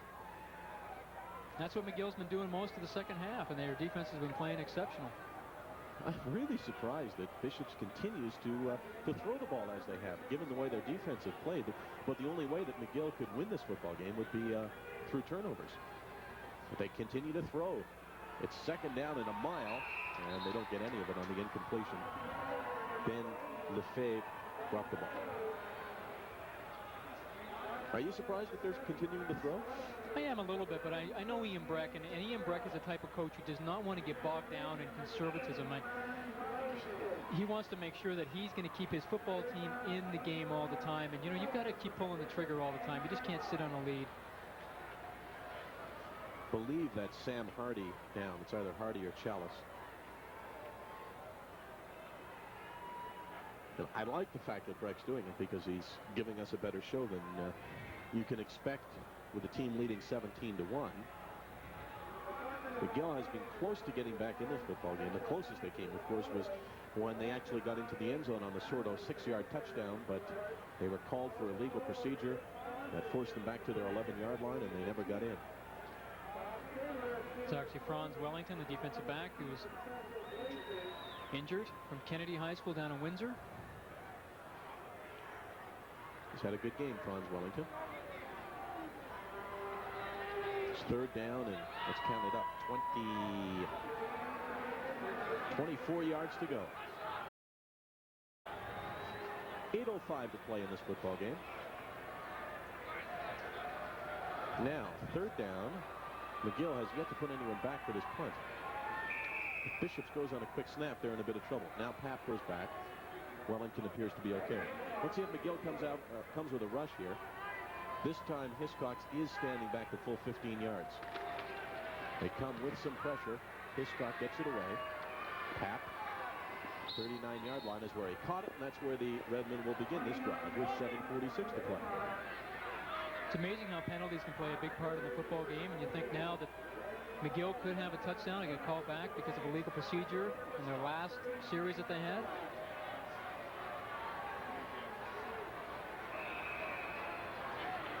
Justin Raymond continues at quarterback for the McGill Redmen. Yannick Prefontaine started the game under sunny skies and nice conditions, and the quarterbacks have changed, and so too has the weather. It is now cold and blustery, and we even saw a few flakes of snow. Raymond goes deep to Bergeron. Bergeron's got it. Made the catch as it tails down to the 7-yard line. And what a fine pass that was. Oh, an excellent pass. And the thing that's critical about that, or key to that, was when he threw the ball. He actually threw the ball before Bergeron was actually by Martin Haynes. He only comes out here very quickly, puts the ball up. He knows where he's going right away. And then he just puts the ball up nice and high, and he allows Bergeron to adjust to it. And the ball's thrown high over the outside shoulder, and an excellent catch. Steve Bergeron takes it down to the 8-yard line. McGill with a chance to get back in this game. 7 minutes to play. Sordo brought down right at the line of scrimmage, knifing through Ray Bernard. Well, McGill certainly has had their chances in the second half to get back into this football game. And I think right now, Michael, they have to score in this drive if they really do have any hope of winning this football game. I mean, they've been down here twice now. Last time they came out with no points. They've got to put it in the end zone this time. Unfortunately, hindsight, it's so easy to watch a football game that way, but a field goal last time would have done them well now because they need to score 3 times. 17-1 is the score. Ball right at the 6-yard line over the middle, and it hits the goalpost. And I don't know whether there's a lot that could have come of that play anyway. He was throwing from Masadi, who was very well covered. Well, you know, he could probably sit back there. He could sit back there many times and try and aim for that post and never hit it. And there he happens to hit a right. He doesn't only hit the upright, but he hit the crossbar as well. I mean, that's tough to do at the best of times, but I think you're right, Michael. I don't think there was really anything there that was open. There was pretty good coverage by the Bishop secondary. Timeout was taken by Justin Raymond, so he'll talk it over with the coaching staff. They know that there's no point in saving the timeouts for the end of the game because if they don't score here, the end of the game will be meaningless. 6:20 to play. 17-1, the Gators lead. The Redmen have an outstanding opportunity. Third down and goal. I think in this situation, they have to get outside. I think they've got to get Justin Raymond outside. They've got to put some pressure on the defense. So there's an option whether he can run it or pass it, because when you're in the secondary, you're playing man coverage right now, and you're going to be blitzing people. They're going to be coming. If you can get outside, it gives you a lot more options if you're a quarterback. You can either throw it, you can dump it off, you can run it in. Let's see what they've got planned. Justin Raymond at quarterback. Bergeron, his favorite receiver, goes to the top of your screen. So does Courtney Shrimpton, number 34. Masadi and Pap wide to the right. Sordo and Zinga in the backfield. Third down and goal from the 6. Raymond straight back over the middle. Shrimpton, touchdown. Finally, the McGill Redmen get into the end zone with 6:22 to play. Now they're going to go for 2 points here. That's the big question. They trailed it by 16, so they need 2 8-point touchdowns, and before you can get 2, you got to get 1. But this looks similar to the play they ran last time. They hit the goalpost, but this time they make no mistake about it. He puts it underneath the post and hits Courtney Shrimpton, number 34, on a quick slant in. Now, if they can score the 2-pointer here, they would be within 8 points of the lead. Another key play. Bergeron's wide to the right. That's where they're looking. Bergeron goes deep. He is open for the 2-pointer. And up. Good for the 2-pointer. Wow, we've got a football game here now. That's great. Now, you said that they were setting him up for something. They finally saved it. Now, he had trouble getting the snap. He bobbled it. Well, this is nice because he waves him up. Go. Turn it up. And he just tosses it. And really a nice throw here because Bergeron comes back inside for the ball. So, analyzing that, he was probably going for the quick out, wasn't he? But he bobbled the ball and he couldn't get it away in time, so he gave him the wave to go deep. That's right. And, you know, actually, Martin Haynes probably played that as well, thinking that, hey, listen, I know that if he's going outside, he's bobbling the ball, he's going to run out of sideline. So he just waves him up and he throws the ball and lets Bergeron go for it. As Jamie said, we've got a football game. Bishops appears to be expecting the onside kick. The Redmen have scored and a 2-point conversion. They are within 8, so they kick it deep, and now it's a free ball. Bishops falls up. And a couple of collisions after the play, but they elected to squib it down the middle. I'm actually surprised at that because, I mean, there's a lot of time left in this football game. It's been the McGill defense has really been holding them in, and I think one of the problems that, one of the pluses for McGill is that they've had Bishops in their own end and their backs to their own goal line. They only had one guy back. I think he placed the ball deep down the field. The scoring drive was 5 plays. The key, of course, was the 5th, a 6-yard touchdown pass to Steve Bergeron from Justin Raymond. And the McGill Redmen are within 8. And now it's not a matter of simply running out the clock for Bishops. It's finding some offense. Murphy on the screen, but it's well covered by the Redmen. And look at the enthusiasm on that side. They feel as though they got a shot. Wow, if you think momentum hasn't changed in this football game, you just take a look at the McGill defense on this play. They've been playing pretty tough so far, but boy, take a look at them right now. I mean, they're just coming after everybody right here, and there's no screen. I mean, there's Jeff Chalice there, and just a great play by the McGill defense. Hagen Menard's coming in there, jeez. If you're Ian Breck and the Bishop Skaters, you got to find a way to get it back. This one is slipping away. 5:28 to play. Murphy's going to feel the rush. He gets it away, and it is over the head of Hart, and Murphy took a real hit. He hung in there against Sam Hardy, but he's still down. Oh, boy, did he ever take a hit. I mean, you got to show a lot of courage for Jim Murphy to stand in there, but he took that helmet right up underneath the chin, and I hope he's all right. That was a heck of a hit. I mean, Sam Hardy came in untouched. Now, watch Sam Hardy, number 71 at the bottom of your screen. He is just going to bury himself. And you can tell by the snap of the head that he had everything in on that one. Let's just hope that he's all right. Now, it's going to be interesting to see if he's going to have to go out of the game for one play, but who do they have left that can play quarterback for them? Well, Silvio Martel, I saw him take off the jacket and get out there and start to loosen up. So Martel will be the man who comes in. They don't have to make the choice right away because it's 3rd down. 3rd down and 16. So here's the situation. 17-9. The Bishop Skaters lead it by 8 right now. 5:23 to play here in Montreal.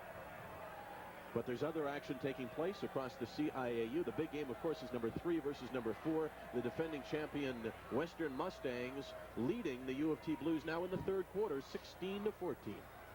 So all the pregame hype about this one being a great matchup appears to have been right on. And I don't think that's going to be the final score. I'm sure it's going to go back a few more times before that game is over. U of T with Lauren King at tailback, one of the most explosive players, and Eugene Buccigrossi at quarterback. They've got a good squad this year. So the game that was nicely in hand for Ian Breck is sliding away right now.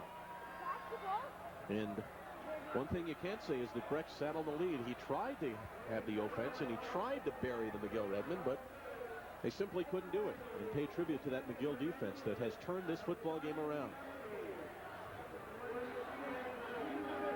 Jim Murphy is still down. He took such a huge hit from Sam Hardy. Murphy hung in there to the last possible second and got the pass away, but paid a terrible price for it. Again, Sam Hardy, 6'2", 233 pounds, and you can just see where he gets his helmet. It comes right up under his chin.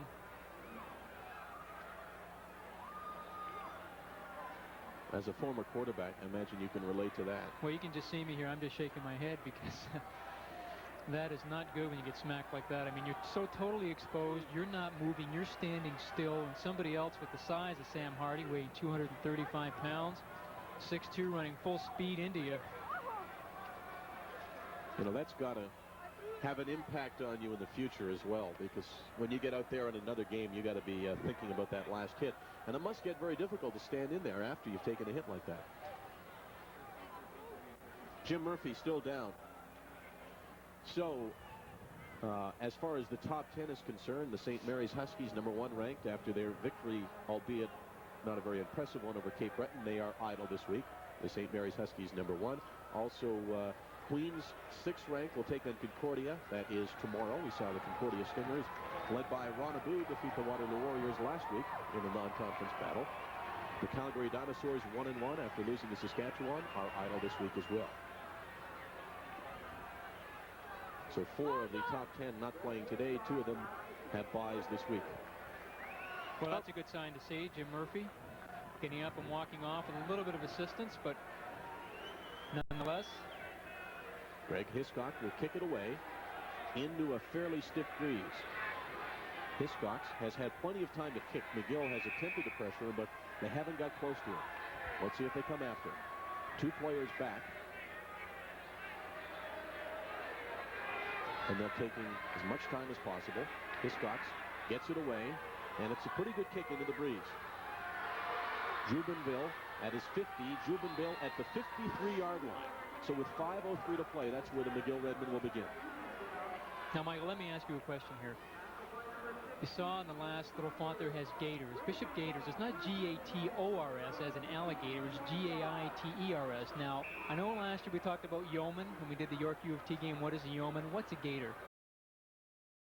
No idea. You don't know? No idea. I asked Ian Breck before the game, and he said actually it was a covering, a leg covering at the bottom part of your leg, like a stocking. And they all used to wear them back in the 40s and 50s at Bishop's, and they just became known as the Gators.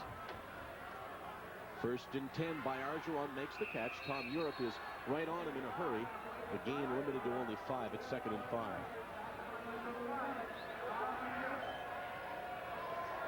Jim Murphy Don't turn. being examined, and I gather he just felt a tremor through his body on the hit from Sam Hardy. Just hurting all over. Well, he's making sure that he doesn't have a broken jaw. Just kind of testing it. Anik Prefontaine started at quarterback. He's given way to Justin Raymond. Raymond throws it up and throws it behind by Argeron, but I think the pressure, the pass rush there had a lot to do with it. Now, you know, we see Jim Murphy here, and as you know, a rule in the CIAU is that all players have to wear mouthpieces, and the reason they have to wear mouthpieces is not so much because of losing your teeth or getting them chipped, but it prevents concussions because it absorbs it. And similar as a boxer, you see them wearing the mouthpiece. It's the same type of rationale for wearing it. And it's probably good that he was wearing one that time because you don't want to see anybody get seriously hurt. Scott Weldon will kick it away, and Weldon has done a great job punting today, forcing Bishop's well back into their own territory. Still plenty of time to play, just under 4 minutes, and this is not a good kick. Let's see if he gets a good bounce. Let's see if Weldon comes down and tries to get it. He doesn't. Stamper is there. No yards is the call, so this might be a turning point in the game. McGill with the breeze, hoping to push Bishop's way back into its own territory. Does not get a good kick, and with the no yards, they'll have the ball about the 45-yard line. Now we see Silvio Martel coming in on the field, and he's not actually moving all that effectively. He seems to have a slight limp. Well, I think Bishop's now is going to be very conservative. I mean, they can't risk getting Martel hurt, and I don't think there's any way that Ian Breck is going to expose him to trying to get hurt. They have the lead right now. I'm sure they're just going to be letting the running backs carry the bulk of this game. The remainder of it. Field position, though, very much on Bishop's side. 40-yard line. It could have been a lot worse. Bad kick by Weldon. Martel drops the ball. Campbell can't pick it up, and the Gators get it back. Campbell missed it, and then Sam Hardy had a clean shot at it. And if that's not the toughest thing in all of sports to do, I don't know what is. Pick up the loose football. It looks so easy. Well, Martel didn't know where it was. He didn't actually get the snap from center, and Silvio Martel is hurt as well. You asked the question, what would they do? If Martell couldn't play, we're going to find out now. They'll have to put somebody in for one play at least, because it is only second down and 20. Let's see who their number 3 is. There's actually a player warming up and taking a few snaps. It's number 4 for the Bishop's Gators. That's David Quigg. No, Sandy Campbell. And they have him listed as a running back and an inside receiver, and they should put another slash beside that and put QB, because he's going to have to come in, and it's a lot more difficult than people think. And we're going to see Martell's going after the ball here, and you can see the red sweaters that are going to fall on top of him, and it seems to have been re-injured again. You know, they practice tip drills to try to be able to intercept the ball that's being tipped. They ought to just throw a ball in the field and say dive on it in practice. Well, there is a technique, and some teams work on it, and how to recover a fumble. Sam Hardy had a great opportunity there to give McGill the ball. As it is, they trail it by 8, 3:10 to play. Sandy Campbell at quarterback.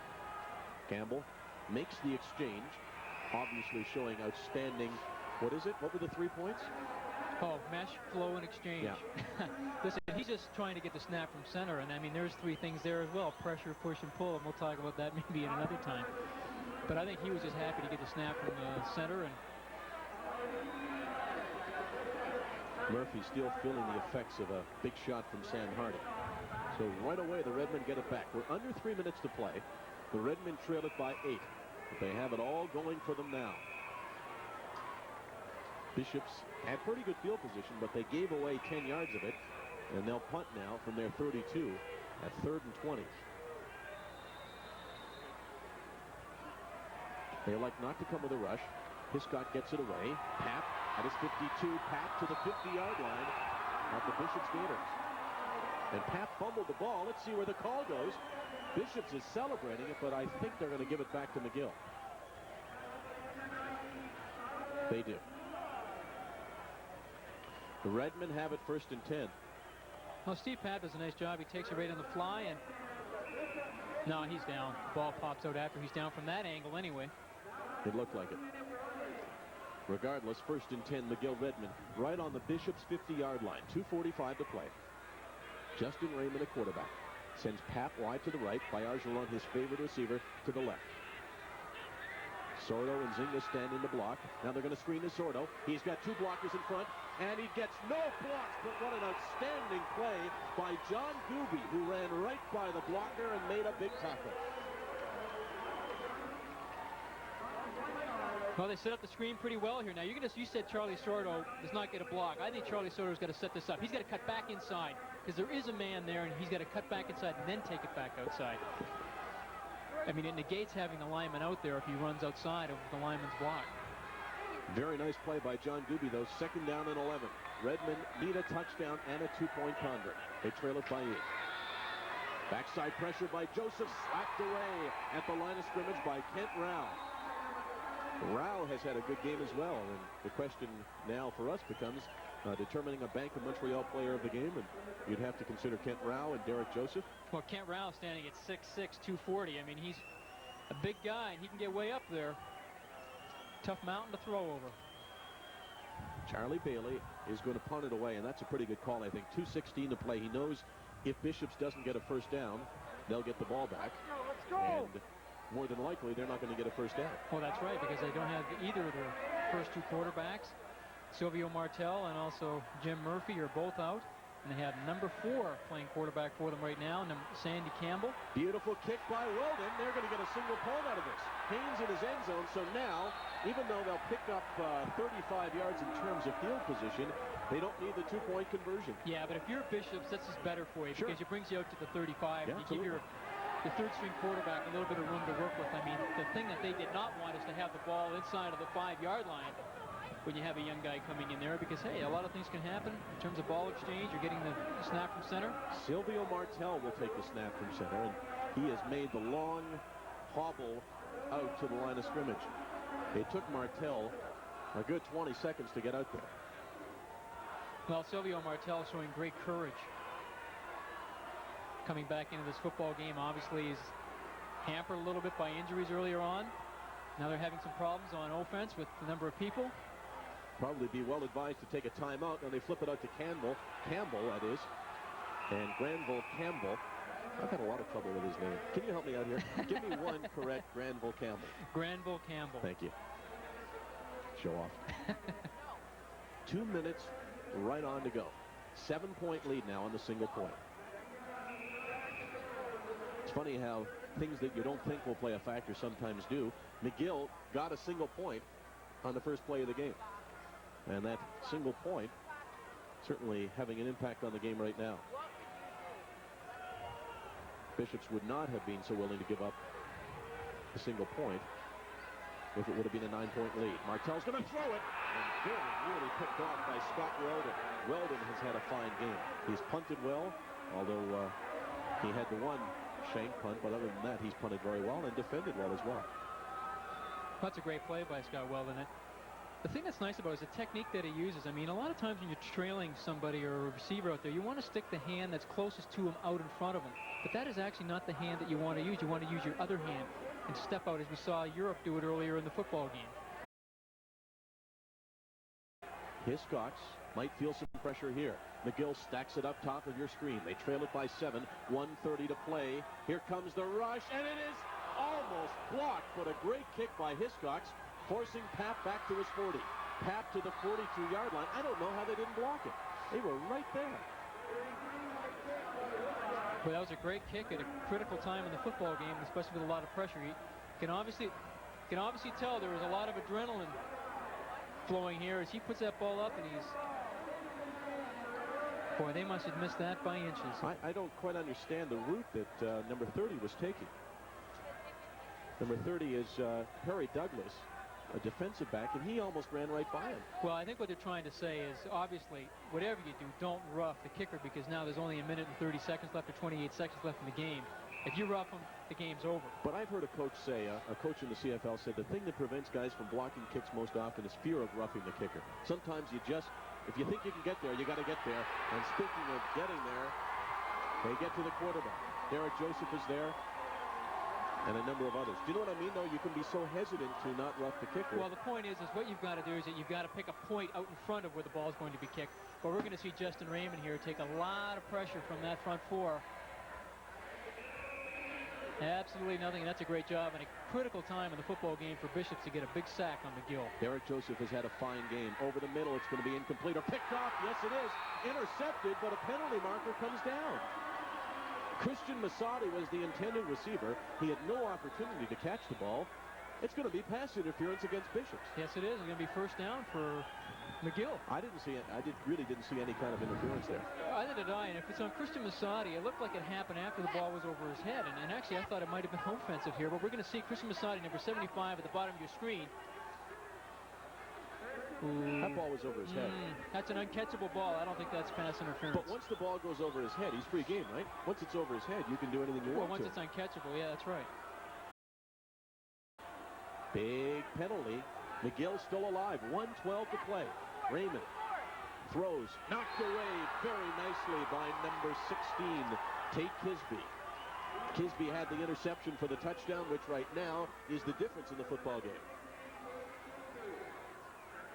Well, this is just great defense by number 16, Tate Kisby.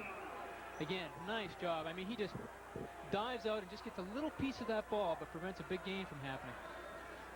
45-yard line. 1 minute right on to play. McGill trails by 7. They throw it out for Bergeron, who pushes off Europe, but no call. Europe, though, was stride for stride with him. I'm impressed with Europe. He's got very good speed.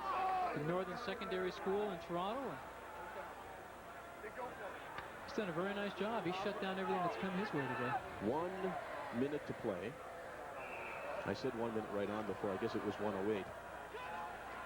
Third down and 10, and this time McGill elects to go for it, knowing that they might not get the ball back. Bergeron on top of your screen. That's where he's headed. Pap is at the bottom. Here comes the rush up the middle. This time some protection for Raymond, but it's knocked away by Europe, and that will win the football game for the Bishops Gators, I think. Europe had that play read right from the start. Bergeron broke out. I don't know whether he would have had a first down anyway. Just a nice job by Tom Europe. Very impressive corner and a good addition to that Bishop Gators secondary. Saying hello to all the folks back in Toronto. Fine play by Tom Europe. You saw him make an equally fine play, or an even better one in the end zone, when he closed on the ball and knocked it away from Bergeron, and he does it here, and he might very well have given Bishops the victory. They lead by 7. Martell's at quarterback. He gives the ball to Campbell, and Campbell finds some room. Campbell to the outside. He's got big speed. Granville Campbell, and finally getting to pronounce his name correctly, to the 24.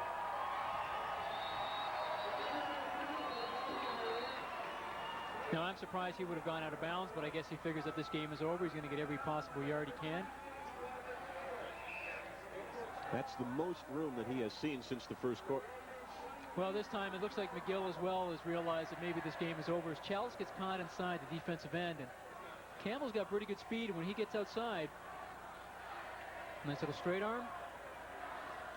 First down, 24-yard line. They just can't afford to turn it over. This time, Campbell finds no room.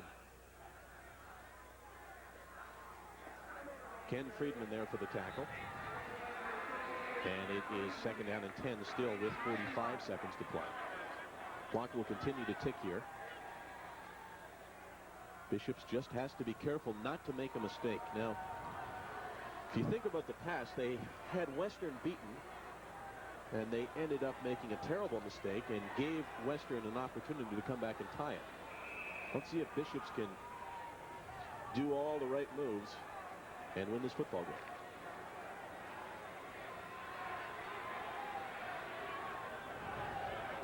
.30 seconds and counting for Silvio Martell. He's got Campbell behind him. It's Campbell carrying. Here comes Hardy. Hardy brings him down from behind. You want a linebacker with speed. Look at Sam Hardy. He came from behind and brought down a pretty quick ball player. Well, it's interesting about Sam Hardy as well. Attended Upper Canada College, but a native of New Zealand. Dunedin, New Zealand. Sam Hardy.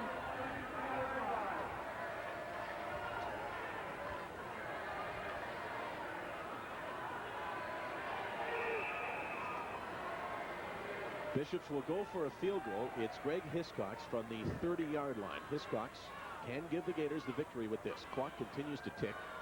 15 seconds to play. I'm even surprised he's attempting one, but the only thing Bishops could do to lose this game is have this field goal blocked. And it is tipped at the line, and McGill needs a huge return on this. Well, they'll get the opportunity at least for one more play. There is no time left on the clock, but the game cannot end on a penalty, and it will be no yards against the Bishops Gators. Is that ball tipped? Looked like it was. Because if it wasn't, it was the shortest field goal I've ever seen. No, I think there was some penetration and some leakage in there, and there was somebody on McGill obviously got their hand on it. Well, Charlie Bailey, even though it's a loss, has to feel better about this game than he did at the half or even after 3 quarters, because his team hung in there. Defensively, they were very strong all throughout the game, and they even had a shot to win it. Well, I can tell you this. He won't feel better after this game's over. Maybe tomorrow when he looks at the films or whatever. It's always difficult as a coach or as a player when you lose. It's hard to see anything positive. Bergeron makes the catch, and he's down. Another penalty. It's going to go against... It's going to go against Derek Joseph, I think, maybe for roughing the passer. So these Bishop Gators have trouble putting games away. And then this one should be over, but they keep making mistakes. And it is rough play, so they get the completion to Bergeron and the 15-yard penalty. And they're getting closer to the place where a last gasp might win it for them, but not quite there yet. They're still in their own territory at the 54, or excuse me, the 49. I've just been corrected here by our producer, Henry Pasilla. It's Dunedin, New Zealand is where Sam Hardy is from. Well, actually, I'll correct you. He's not our producer. Or excuse me, our director. Sorry, Bruce. Bruce Perrin is our producer. Henry Pasilla, the director. McGill Redmond. One last desperation pass. Let's see if they throw to the quarterback. No, they're going to run it. And that's not going to do it. Not even close, but I guess when you're at your own 50-yard line, there's not a lot of good plays to call. That wasn't it, though, and the McGill Redmen put up a good fight and have a chance to win it. They gave us a football game, although now another penalty marker is down. Let's see who the call is against. If it's against the Gators, the Redmen would have one last opportunity. Nope, it's going to go against the McGill Redmen, and that's it. Final score in this football game, 17-10. The Bishops Gators over the McGill Redmen. Bishops wins its first game of the season. The Redmen lose theirs. And the question we asked 3 hours ago was, who has rebuilt better? And the answer right now appears to be Ian Breck's Bishops Gators.